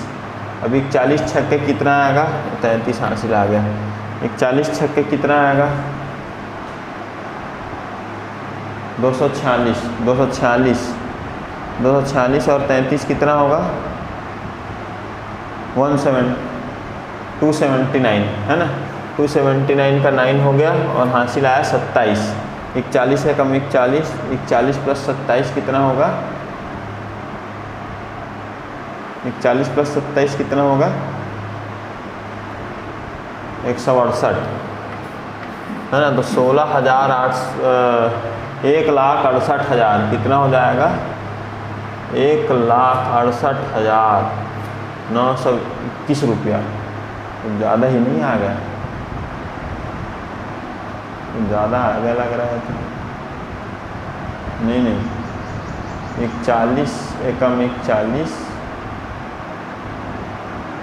और रुकिए, यहाँ पर कोई तो मिस्टेक हुआ है। 41 एकम 41 का 1 आ गया, हासिल 4 आ गया और 41 अट्ठे कितना है? 328 और 4 हो गया 332 का 2 हासिल 33 आ गया। 41 छके 240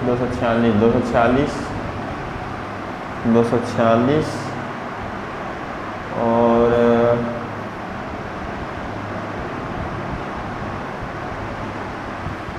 246 और 33 हो गया 179 का 9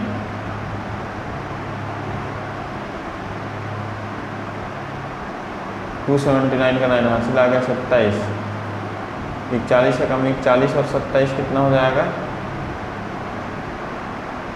68। तो 68,921 रुपया क्या आया? मिश्र धन आया है ना। तो क्या कुल कितनी राशि प्राप्त होगी? तो कुल 68,921 रुपये प्राप्त होगी। तो यहाँ पर आता है कुल 68,921 रुपये प्राप्त होगी। ये हो गया। और क्या ज्ञात करना है? प्राप्त होगी। ठीक है, और क्या बोला है? कुल कितनी राशि प्राप्त होगी? ब्याज की राशि भी ज्ञात कीजिए। तो ब्याज की राशि भी बताएं। तो ब्याज बराबर क्या होता है? मिश्र धन मतलब 68,921 माइनस मूलधन मतलब 64,000। तो 68,921 और 64,000 घटा दोगे 4,921 रुपये। इसका क्या आ जाएगा?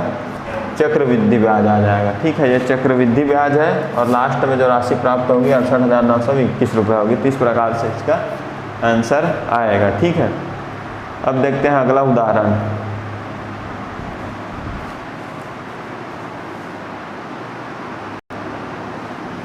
अब देखिए उदाहरण नंबर 8। उदाहरण नंबर 8 क्या दिया गया है? 15,625 रुपये का 8% वार्षिक ब्याज की दर से 1/2 वर्ष मतलब 1.5 वर्ष का चक्रवृद्धि ब्याज ज्ञात कीजिए यदि ब्याज की गणना अर्धवार्षिक हो। तो हल करते हैं। सबसे पहले मूलधन क्या दिया गया है? मूलधन P प्रिंसिपल दिया गया है 15,625 रुपये। 15,625 रुपये अपने को दिया गया है और ब्याज की दर कितना दिया गया है? R बराबर 8% वार्षिक दिया गया है। लेकिन इसमें ब्याज की गणना क्या करना है? अर्धवार्षिक करना है। अर्धवार्षिक है ना। तो 8% वार्षिक है। वार्षिक तो अर्धवार्षिक मतलब आधे वर्ष में कितना हो जाएगा? इसका आधा हो जाएगा मतलब 8/4 8/2 4% अर्धवार्षिक हो जाएगा। 4% अर्धवार्षिक हो जाएगा। ठीक है, अर्धवार्षिक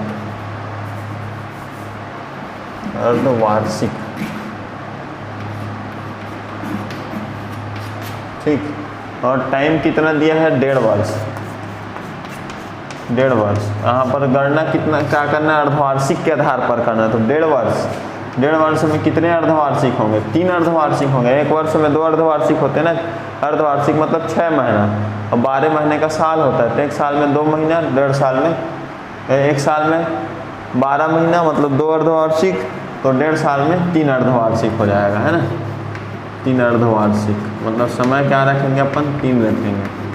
क्योंकि अर्धवार्षिक कितना आएगा हमारे पास? 3 आएगा 1.5 वर्ष में। 3 बार आएगा ना। अब यहाँ पर फॉर्मूला देखते हैं मिश्र धन का जो चक्रवृद्धि ब्याज के अंतर्गत। मिश्र धन बराबर क्या होता है? मूलधन P प्रिंसिपल प्लस 1/R100 की पावर T। तो P का वैल्यू कितना है? 15,625 रुपये इंटू 1 प्लस R का वैल्यू कितना है? आर का वैल्यू है 4% बटे 100 घात टाइम कितना है 3। ठीक है, तो यहाँ पर ये हो जाएगा 4 से कैंसिल करेंगे, देखिए 4 एकम 4 है, ये हो गया 4 दूनी 8, 10 में 8 घटाया 2 बचा, 2 और 0 20, 4 पंचे 20। तो इसको सॉल्व करेंगे तो 1 + 1/25 है, तो कितना आ जाएगा 15,625 गुणित 25 एकम 25, 25 और +1 26/25, 26/25 की घात आ जाएगा 3, 26/25 की घात 3। अब इसको सॉल्व करते हैं आगे, घात 3 है मतलब 3 बार गुणा करेंगे 26/25 को, तो हो जाएगा 15,625 है ना।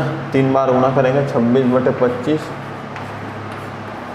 गुणित 26/25 गुणित 26/25। ठीक, तब ये कैंसिल होगा क्या देखते हैं, है ना। तो देखो 25 से 25 छके 150 है, 156 में 150 घटाया 6 बचा, 6 और 2 62 हो गया, 25 दूनी 50, 62 में 50 घटाया 12 बचा, 12 और 5 हो गया 125, तो 25 पंचे 125। अब देखो फिर 25 से इसको कैंसिल करते हैं, 25 दूनी 50 बच गया 12, 60 में 50 घटाया 12 बचा, फिर 12 और 5 125, 25 पंचे 125 और ये 25 और 25 कैंसिल हो गया, तो बचा क्या मात्र 26 गुणित 26 गुणित 26, 26 गुणित 26 गुणित 26 कितना होता है देखते हैं। ये हो गया 26 छक्के कितना हो गया, 26 छक्के 156, 156 का 6 आ गया, हासिल आ गया 15 और 26 दूनी 52, 52 और 15 होगा, 52 और 15 कितना होगा 67, 67 है ना। तो 676 गुणित ये वाला 26 जो बचा उसको गुणा कर देते हैं, 26 छक्के फिर 156 का 6 हासिल आ गया 15 है ना। और 26 सत्ते कितना होगा 182 प्लस 15 कितना होगा 197 का 7 हासिल आ गया कितना 19। तो 26 छक्के फिर हो जाएगा 156 और 19 कितना होगा 175, तो 17,576 रुपये उसका कितना होगा 17,576 रुपये उसको मिलेगा मिश्र धन। चक्रवृद्धि ब्याज हमको ज्ञात करना है ना, तो चक्रवृद्धि ब्याज ज्ञात कीजिए। चक्रवृद्धि ब्याज कितना होगा, उसमें से मूलधन हटा दो, मतलब 17,576 में 15,625 रुपये माइनस कर दो, तो आ जाएगा 6 में 5 घटाए 1, 7 पे 2 घटाए 5, 15 में 6 घटाए 5, 15 में 6 घटाए 9 सॉरी, और फिर 6 में 5 घटाए 1, तो 1951 रुपया क्या हुआ आंसर, 1951 रुपये हमारा क्या आएगा यहाँ पर चक्रवृद्धि ब्याज। चक्रवृद्धि ब्याज बराबर मिश्र धन माइनस मूलधन होता है, ये मिश्र धन है जो हम लोग निकाले हैं सूत्र से, और ये मूलधन जो दिया है तो मिश्र धन माइनस मूलधन आया 1951 रुपये इसका चक्रवृद्धि ब्याज होगा। ठीक है, अब देखते हैं अगला उदाहरण इसका।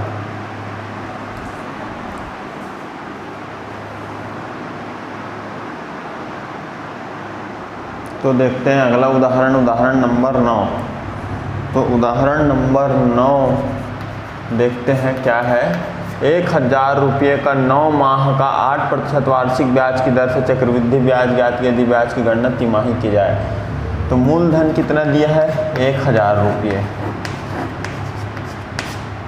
टाइम कितना दिया गया है समय, टाइम बराबर 9 माह।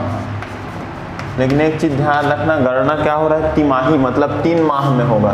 तो 9 माह में कितने 3 माह आएंगे, 3 3 3 9 होते हैं, तो 3 तिमाही आएगा इसमें, 3 तिमाही, मतलब टी का वैल्यू अपन क्या रखेंगे 3 रखेंगे, और दर क्या दिया है आर बराबर 8%, और तिमाही गणना कर रहे हैं, तिमाही है ना, तिमाही गणना कर रहे हैं। तो एक साल में कितना तिमाही आता है, एक साल 12 महीने का होता है, और 3 चौके 12 मतलब तिमाही 4 बार आता है ना, 4 बार तो इसमें तिमाही आता है।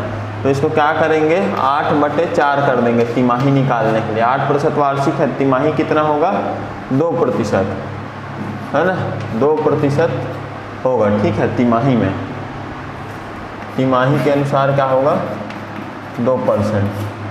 ठीक है, तो अब इसका जो मिश्र धन होता है है ना, उसका हम लोग सूत्र लगाते हैं। मिश्र धन बराबर क्या होता है, मिश्र धन का सूत्र P into 1 plus R upon 100 की पावर T, या फिर N भी यूज करते हैं, है ना, उसका मतलब भी समय ही होता है।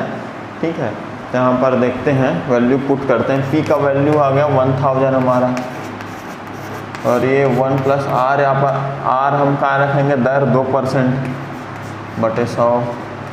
T पावर टाइम कितना होगा 3, यहाँ देखो 1000, और ये होगा देखो 2 से कैंसिल हो जाएगा, 2 1 कम 2, 2 पंच 10, 2 शून्यम 0, तो क्या हो जाएगा,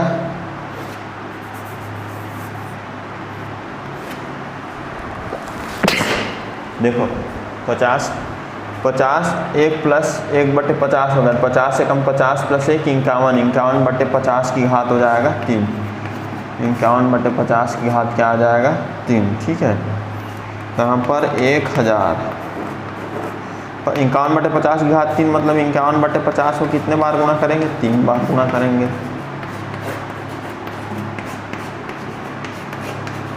तो देखो 1 2 3 1 2 3 3 3 0 कैंसिल, बचा कितना 51 गुणित 51 बटे 5 गुणित 5 गुणित 5, है ना। तो इसको हम चाहें तो सिंपल बनाने के लिए क्या कर सकते हैं, 5 से अगर कैंसिल करेंगे तो 5 दहम 50, 51 50 घटाए 1 बचा, दशमलव लगाएंगे तो 1 10 बन जाएगा, तो 5 दूनी 10, तो 10.2 इसका आंसर आएगा, है ना, 10.2। 5 से 51 को काटेंगे फिर 10.2, ये भी 10.2, तो मतलब कि यहाँ पर क्या हो जाएगा 10.2 गुणित 10.2 गुणित 10.2, गुणा करते टाइम इसको 102 मान कर ही चलेंगे अपन। तो देखो 102 दूनी 204 का 4, हासिल आ गया 20, 102 शून्य शून्य शून्य प्लस 20 का 20, हासिल 0, है ना, हासिल आया 2, 102 एकम 102, 102 प्लस 2 104, और एक संख्या के बाद दशमलव, इसमें भी एक संख्या के बाद दशमलव, टोटल 2 संख्या के बाद दशमलव आएगा। ठीक है, अब इसको 102 जो बचा हुआ है 10.2 इससे गुणा करते हैं, 10 102 चौक 408 का 8, हासिल आ गया 40, 102 शून्य शून्य शून्य प्लस 40 40, 40 का 0, हासिल आया 4, 102 चौक फिर 408 है ना, 408 प्लस 4 कितना हो गया 412 का 2, हासिल आ गया 41, 102 शून्य फिर शून्य शून्य प्लस 41 का 1, हासिल आया 4, 102 एकम 102 प्लस 4 106, यहाँ एक संख्या के बाद दशमलव, यहाँ 2 संख्या, मतलब टोटल 3 संख्या बाद दशमलव, मतलब आंसर कितना आ जाएगा 1061.208 रुपया मिश्र धन आ जाएगा। लेकिन हमको क्या ज्ञात करना था, यहाँ पर चक्रवृद्धि ब्याज ज्ञात करना था। चक्रवृद्धि ब्याज ज्ञात करने के लिए अपन क्या करते हैं, मिश्र धन में से मूलधन को माइनस कर देते हैं। मूलधन है हमारा 1000, तो 1000 माइनस करेंगे कितना बचेगा 61.208 रुपया बचेगा, और यही हमारा आंसर है। यही क्या आएगा, हमारा चक्रवृद्धि ब्याज आएगा।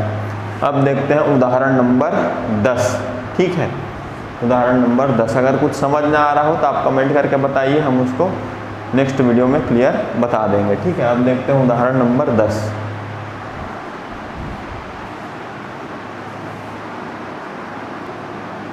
तो यहाँ देखिए उदाहरण नंबर 10 क्या है, कौन सा धन, मतलब यहाँ मूलधन दिया ही नहीं है, 6% वार्षिक चक्रवृद्धि ब्याज की दर से 2 वर्ष बाद 2809 रुपये हो जाता है, मतलब ब्याज मिला के हो जाता है 2809 रुपये। तो ये 2800 रुपये हमारा मिश्र धन है। तो यहाँ पर हल जो दिया गया है उसको अपन सबसे पहले लिख लेते हैं। सबसे पहले क्या क्या दिया गया है हमको, 6% वार्षिक चक्रवृद्धि ब्याज की दर, तो दर मतलब रेट कितना दिया है 6%, और 2 वर्ष बाद मतलब टाइम, समय कितना दिया है, टाइम 2 वर्ष। ठीक है, और 2809 रुपये हो जाता है, मतलब चक्रवृद्धि ब्याज मिला के हो जाता है, मतलब मिश्र धन अपने को कितना दिया है, मिश्र धन बराबर दिया है 2809 रुपया, 2809 रुपया। ठीक है, यहाँ पर सूत्र लगा लेते हैं, मिश्र धन बराबर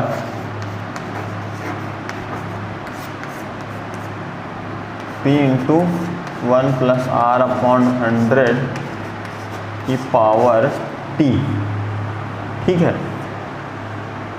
तो अब यहाँ वैल्यू पुट करते हैं। मिश्र धन कितना है 2809 बराबर मूलधन कितना है, मूलधन दिया है नहीं दिया है, यही तो हमको ज्ञात करना है, मूलधन ही ज्ञात करना है। कौन सा धन बोला है ना, मूलधन ज्ञात करना है। 1 प्लस आर का वैल्यू कितना दिया 6/100 की पावर t, टाइम कितना दिया 2 वर्ष। ठीक, यहाँ पर 2809 बराबर p इंटू ये क्या हो गया, 2 से कैंसिल हो जाएगा, 2 तिया 6 और 2 पंचे 10, 2 शून्य 0, तो 1 प्लस 3/50, तो 50 एकम 50 प्लस 3 53/50 हो जाएगा, 53/50 की घात 2। ठीक है, मतलब 53/50 को 2 बार गुणा करना है, तो 2809 बराबर p गुणित 53/50 को 2 बार गुणा करना है, 53 गुणित 53/50 गुणित 50। ठीक है, अब देखो क्या करेंगे अपन, लेफ्ट हैंड साइड में क्या है 2809 है, 2809। अब देखो ये 50 गुणित 50 भाग में है, साइड चेंज होकर क्या करें, क्या हो जाएगा, गुणे में आ जाएगा। और 53 गुणित 53 गुणे में है, साइड चेंज होकर भाग में आ जाएगा। उधर केवल बच जाएगा राइट हैंड साइड में p, जिसका मान हमको ज्ञात करना है। ठीक है, तो यहाँ पर देखो ये कैंसिल हो जाएगा क्या किसी से,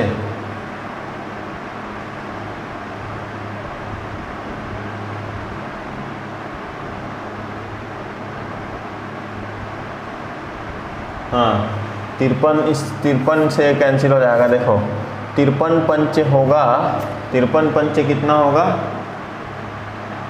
265, और 280 में 265 माइनस कर दो, कितना बचेगा 15 और 9 हो जाएगा 159, और 53 तिया हो जाएगा 159, और 53 और 53 भी कैंसिल हो जाएगा, मतलब बचा कितना 50 गुणित 50 बराबर p, तो कितना हो जाएगा 5 पंचे 25 और डबल 0 है 2500 रुपये क्या हो जाएगा, वह धन हो जाएगा जिस धन के बारे में ज्ञात किया जाएगा। कौन सा धन बोल रहा था, तो वह धन क्या होगा 2500 रुपया होगा। अतः मूलधन हमको ज्ञात करना था, अतः मूलधन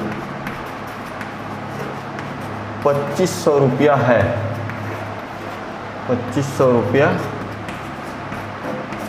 है। ठीक है, तो ये है।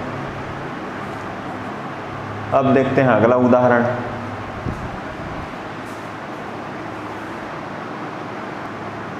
अब देखिए हल करते हैं।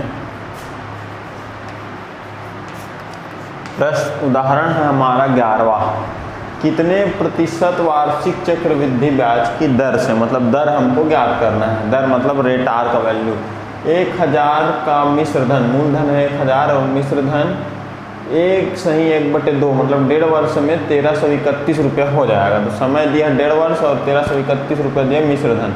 यदि ब्याज की गणना अर्धवार्षिक हो, ब्याज की गणना अर्धवार्षिक करना है यहाँ पर। ठीक है, तो क्या क्या दिया है, सबसे पहले देख लेते हैं। मूलधन दिया है अपने को, मूलधन मतलब p, प्रिंसिपल 1000 रुपये दिया है। ठीक है, और क्या दिया है हमको, और समय दिया है 1/2 वर्ष मतलब 1.5 वर्ष। टाइम कितना दिया है 1/2 वर्ष।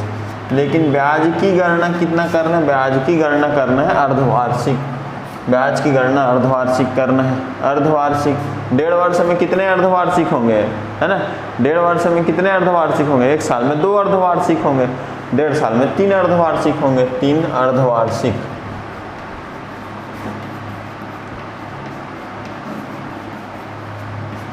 ठीक,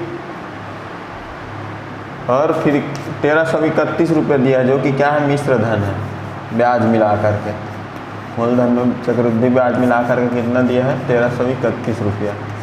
तो हमको दर ज्ञात करना है, तो सूत्र हम लोग यहाँ पर लगा लेते हैं। मिश्र धन बराबर p into 1 plus R upon 100 की पावर t। तो मिश्र धन हमारा कितना है 1331 रुपया लिख लेते हैं मात्र, और मूलधन है 1000 रुपये, ये भी लिख लेते हैं, प्लस आर रेट है हमारा क्या निकालना है, यही तो हमको ज्ञात करने बोला ना, कितने प्रतिशत वार्षिक चक्रवृद्धि ब्याज की दर से। अपॉन 100 की पावर यहाँ पर t टाइम कितना दिया है 3। ठीक है, तो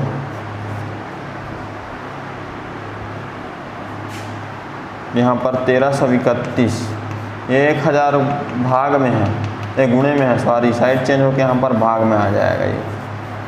ठीक है, भाग में आ जाएगा। और यहाँ पर देखो बराबर इधर क्या बच जाएगा 1 + r/100 की पावर 3 ये बच जाएगा।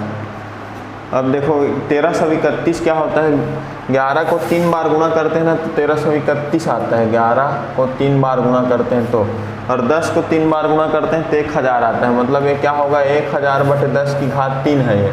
11 को 3 बार गुणा करेंगे तो 1331 आएगा, 10 को 3 बार गुणा करेंगे तो 1000 आएगा। तो इसको क्या लिख सकते हैं 11/10 की घात 3 बराबर 1 धन r/100 की घात 3।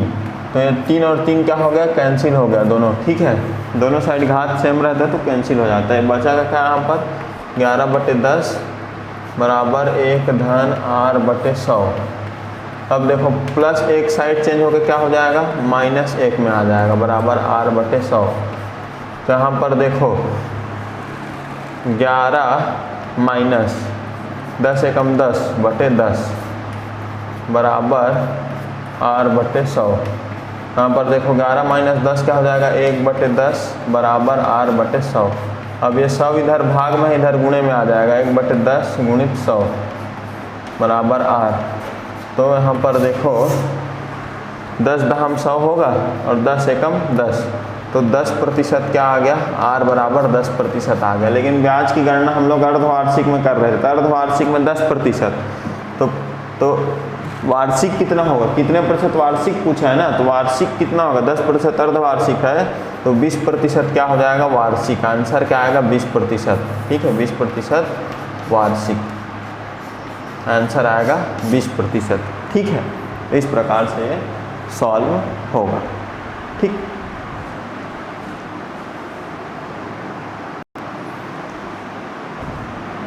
अब देखते हैं अगला उदाहरण जो कि है उदाहरण नंबर 12।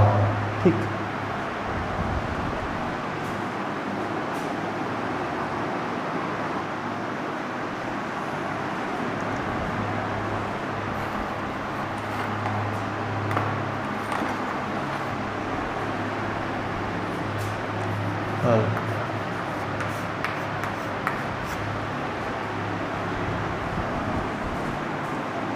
अब देखिए उदाहरण नंबर 12 अपन सॉल्व करते हैं।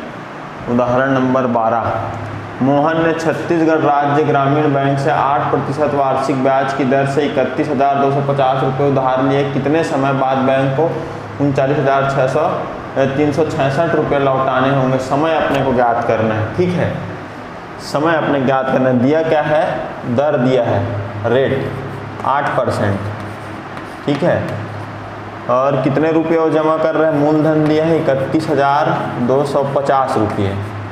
ठीक है, और बैंक को इतना रुपये लौटाने होंगे, मतलब उसमें मिश्र धन दिया है, मिश्र धन हमको दिया है चक्रवृद्धि ब्याज मिला के यहाँ पर 39,366 रुपये।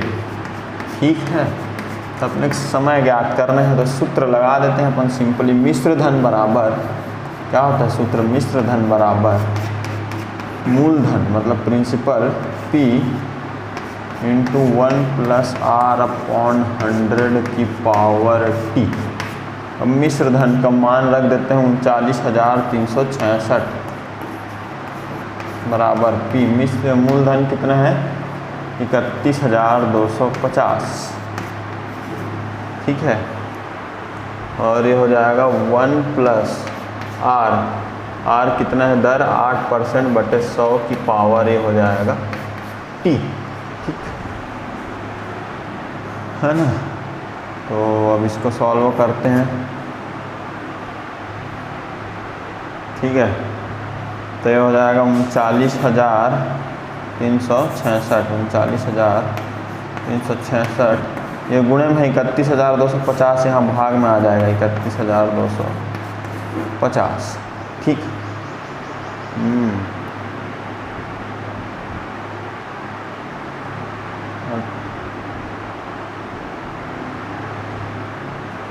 तो इसको देखो,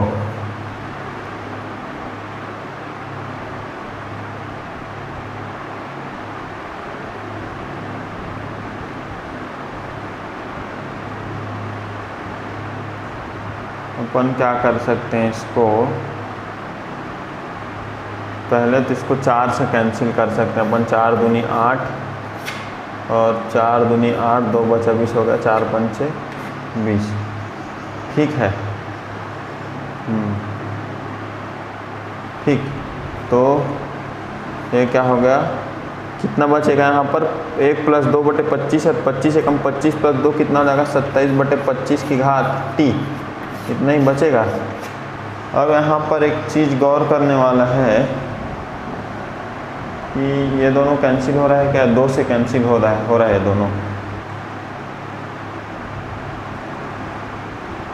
देखो 2 से कैंसिल हो रहा है, 2 एकम 2, 1 बच गया 19 हो गया, 2 नियम 18, 1 बच गया 13 हो गया, 2 छके 12, 1 बच गया 16 होगा, 2 अट्ठे 16 और 2 किया 6। ठीक है, और ये भी 2 से कैंसिल हो रहा है, 2 एकम 2, 1 बचा 11 हो गया, 2 पंचे 10, 1 बचा 12 हो गया, 2 छके 12, 2 दूनी 4, 1 बचा 10 हो गया, 2 पंचे 10। ठीक है, तो अब एक चीज़ ये है गौर करने लायक कि 25 को 3 बार गुणा करते हैं तो 15,625 आता है, 27 को 3 बार गुणा करते हैं तो 19,683 आता है। मतलब हम क्या कर सकते हैं, इसको 27 बटे 25 की घात अपन यहाँ पर लिख सकते हैं, इसको 3 और बराबर राइट हैंड साइड में ऑलरेडी लिखा है 27 बटे 25 की घात t। तो दोनों तरफ को कंपेयर करेंगे तो दोनों तरफ देखो, कंपेयर करने पर क्या है, यहाँ 3 है, यहाँ t है, मतलब t के जगह 3 है, तो t बराबर कितना आएगा, 3 वर्ष यहाँ पर आंसर आएगा, है ना। तो कितने समय बाद उसे बैंक को इतना रुपया लौटाना होगा, तो अतः समय 3 वर्ष होगा, 3 वर्ष होगा। आंसर क्या है, 3 वर्ष होगा। तो इतना आएगा आंसर, इस प्रकार से हम निकालेंगे। ठीक है,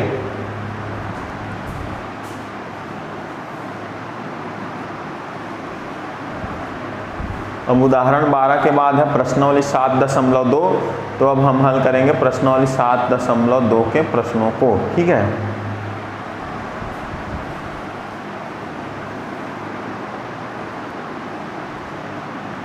देखिए इसको सॉल्व करेंगे। तो यहाँ तो क्या कर रहे हैं, प्रश्नावली 7.2 का पहला क्वेश्चन है, निम्नलिखित स्थितियों में चक्रवृद्धि ब्याज एवं मिश्र धन ज्ञात कीजिए। इसमें पहला प्रश्न दिया है मूलधन 7,000, दर 10% और समय दिया 4 वर्ष। तो इसमें सिंपल सा मिश्र धन का सूत्र लगा के हम निकाल सकते हैं, है ना। यहाँ मूलधन p बराबर क्या दिया है, 7,000 दिए गए हैं, ठीक, 7,000 रुपये, और दर रेट r बराबर क्या दिया गया है, 10% दिया गया है, और समय t बराबर कितना दिया गया है, 4 वर्ष दिया गया है। ठीक है, अब हमारा मिश्र धन का फॉर्मूला क्या होता है, मिश्र धन बराबर क्या होता है, p इंटू 1 + r/100 की पावर t। ठीक है, यहाँ पर मिश्र धन अपने ज्ञात करना है, p का वैल्यू है अपना 7,000 है ना, 1 + r का वैल्यू है 10/100, टाइम है अपना t 4। ठीक है, यहाँ 7,000। अब ये देखो 0 और 0 कैंसिल, तो 1 + 1/10 बच गया, तो क्या हो गया, 10 एकम 10 और 11, 11/10, 11/10 की घात 4। अब देखो यहाँ पर 7,000, 11/10 की घात 4 है, मतलब 11/10 को क्या करना पड़ेगा, 4 बार गुणा करना पड़ेगा।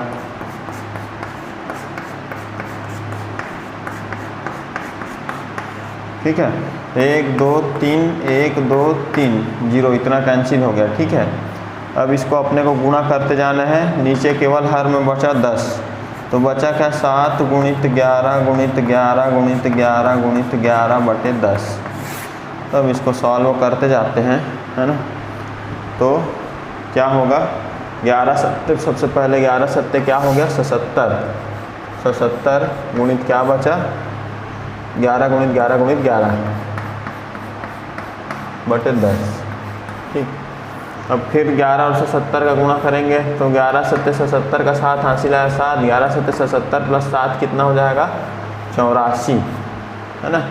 तो अब बच गया 11 गुणित 11 बटे 10। अब देखो 11 7 70 का 7 हासिल में आ गया 7, 11 चौक 44, 44 प्लस 7 51 का 1 हासिल आ गया 5, 11 8 88, 88 5 क्या हो जाएगा 93 गुणित 11 बटे 10। अब ये फिर हो जाएगा 11 7 70 का 7 हासिल आ गया फिर 7, 11 एकम 11 7 18 का 8 हासिल आ गया 1, 11 3 33 और 1 34 का 4 हासिल आ गया 3, 11 9 99, 99 प्लस 3 आ जाएगा 102 बटे 10। अब 10 से भाग देंगे तो सबसे पहले तो 10 एकम 10, फिर 2 बचा तो 10 शून्य शून्य, 2 और 4 24 हो गया, 10 दूनी 20, है ना। 4 बचा 48 हो गया, 10 चौक 40, 8 बचा 87 हो गया, 10 अट्ठे 80, 7 बचा दशमलव लगाया 70 हो गया, 10 सत्ते 70, तो 10,248.7 आएगा इसका आंसर। मिश्र धन है ना, मिश्र धन ज्ञात करना था ना अपने, क्या क्या ज्ञात करना था, मिश्र धन ज्ञात करना था, चक्रवृद्धि ब्याज ज्ञात करना था। तो मिश्र धन कितना आ गया हमारा, मिश्र धन आ गया यहाँ पर 10,248.7 रुपये। मूलधन कितना आ जाएगा, मिश्र धन चक्रवृद्धि ब्याज मिश्र धन माइनस मूलधन कर देंगे, है ना।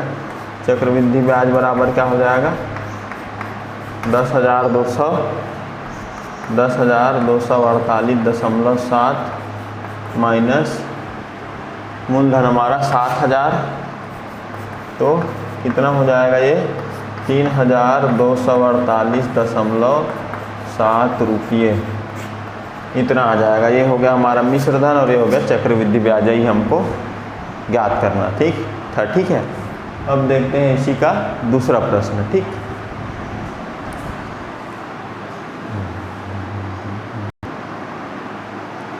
अब देखते हैं इसी का दूसरा प्रश्न। इसमें दिया मूलधन 6,250, दर दिया 12%, समय दिया 2 वर्ष। तो हल करते हैं। मिश्र धन दिया है हमको क्या 6,250 रुपये, जिसको लिखे अपन पी प्रिंसिपल इंग्लिश में 6,250 रुपये, ठीक है। और दर दिया है 12% और समय दिया है अपने को 2 वर्ष, ठीक। तो यहाँ पर फॉर्मूला जो होता है उसमें वैल्यू पुट करते हैं। मिश्र धन का वैल्यू अपने निकालना है। मूलधन दिया 6,250 और 1 प्लस आर का वैल्यू दिया है अपने को 12% बटे 100 की पावर टाइम दिया है 2 वर्ष, ठीक है। 6,250, अब ये हो गया 4 से इसको कैंसिल कर देंगे, 4 दिया 12, 4 दूनी 8, 2 बचा 20 हो गया, 4 पंचे 20, तो 1 प्लस 3 बचे 25 हो गया। तो 25 से कम 25 प्लस 3 कितना हो जाएगा 28 बटे 25 की घात हो जाएगा यहाँ पर 2। तो 6,250 गुणित देखो 28 बटे 25 की घात 2 है, मतलब 28 बटे 25 को क्या करेंगे 2 बार गुणा कर देंगे, ठीक। तो 25 से कैंसिल हो जाएगा क्या, देखो 25 दूनी 50, 62 में 50 घटाए 12 बचा, 12 5 125 हो जाएगा। तो 25 पंचे 125, बच गया 0, 25 शून्य में 0, फिर देखो 25 दहम 250, तो बच गया क्या 10 गुणित 28 गुणित 28, 10 गुणित 28 गुणित 28 कितना आता है निकालते हैं। तो यहाँ पर सबसे पहले 10 गुणित 28 हो जाएगा 280। अब 280 गुणित 28 कितना आता है उसको देखते हैं। तो 28 शून्य में हो जाएगा 0, फिर 28 अट्ठे कितना हो जाएगा 224 का 4 हासिल आ गया 22, है ना। अब 28 दूनी 56, 56 और 22 कितना हो जाएगा 78। तो 7,840 रुपये का आ गया मिश्र धन। क्या क्या निकालना था, चक्रवृद्धि ब्याज और मिश्र धन। तो मिश्र धन कितना आ गया, मिश्र धन आ गया 7,840 रुपया मिश्र धन आ गया, ठीक। कितना आ गया मिश्र धन। तो चक्रवृद्धि ब्याज कितना आएगा, मिश्र धन में मूलधन माइनस कर देते हैं, चक्रवृद्धि ब्याज आ जाएगा 7,840 माइनस मूलधन हमको दिया 6,250, तो माइनस करो। अब 0 में 0 माइनस किए 0, 14 में 5 माइनस किए 9, और 7 में 2 माइनस किए 5, और 7 में 6 माइनस किए 1, 1,590 रुपये क्या होगा चक्रवृद्धि ब्याज। ये हमारा आंसर है और ये हमारा आंसर मिश्र धन बराबर 7,840 रुपया होगा, ठीक।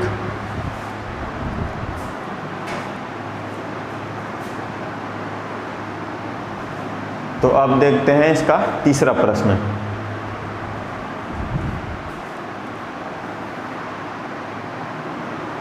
तो अब देखते हैं इसका तीसरा प्रश्न, जिसमें मूलधन दिया है अपने को 16,000 रुपये,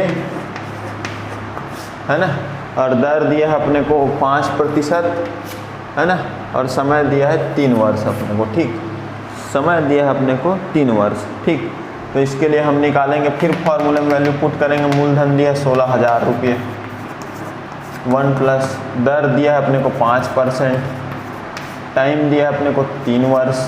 ठीक, तो यहाँ पर देखिए 16,000, 5 एकम 5, 5 दूनी 10, 5 शून्य शून्य, बचा का 1 प्लस 1/20, तो 20 एकम 20 और 1 21/20 की घात 3 हो जाएगा यहाँ पर, है ना, हो गई, क्यों नहीं होगा। अब ये 16,000 21/20 की घात 3, मतलब 21/20 को अपन क्या करेंगे, 3 बार गुणा करेंगे। ठीक, 3 जीरो कैंसिल हो जाएगा, 1 2 3, 1 2 3, अब 2 से कैंसिल हो जाएगा, 2 8 16, फिर 2 से कैंसिल हो जाएगा, 2 4 8, फिर 2 से कैंसिल हो जाएगा, 2 दूनी 4, बचा क्या, 2 गुणित 21 गुणित 21 गुणित 21 लिख देते हैं, 2 गुणित 21 गुणित 21 गुणित 21। ठीक है, सबसे पहले 21 दूनी क्या हो गया, 42 हो गया, 42 गुणित 21 गुणित 21।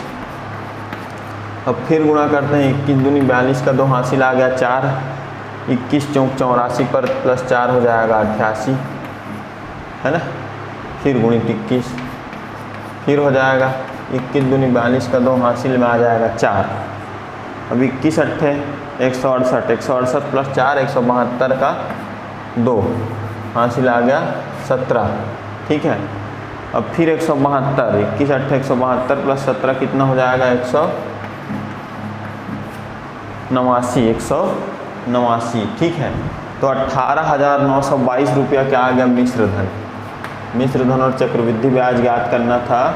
मिश्र धन क्या आया, मिश्र धन आया हमारा 18,922 रुपया आया मिश्र धन। ठीक है ना, और चक्रवृद्धि ब्याज क्या आएगा, मिश्र धन में से अपन क्या कर देते हैं, मिश्र धन में से मूलधन माइनस कर देते हैं। मूलधन हमारा 16,000, तो आ जाएगा हमारा चक्रवृद्धि ब्याज, जो कि क्या आएगा, 2,922 रुपये चक्रवृद्धि ब्याज। ठीक है, तो यह आया हमारा आंसर। पहले तो मिश्र धन आ गया 18,922 रुपये, चक्रवृद्धि ब्याज आ गया 2,922 रुपये। ठीक,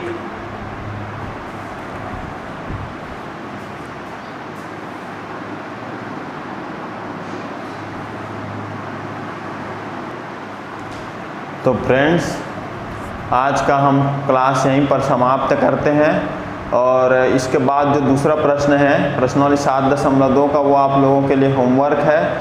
उसमें का जो आंसर आएगा उसको आप कमेंट करके मुझे ज़रूर बताइएगा। ठीक है, और अगर आपको कोई डाउट हो रहा होगा जो हम पढ़ा रहे हैं उसमें से, तो आप कमेंट करके ज़रूर पूछिए, हम डाउट को क्लियर करने का पूरा प्रयास करेंगे। अगर आप हमारे ऑनलाइन क्लासेस से हमसे जुड़ना चाहते हैं, ऑनलाइन या ऑफलाइन क्लासेस से, तो इस नंबर पर कांटेक्ट कर सकते हैं या व्हाट्सअप कर सकते हैं 7974349536।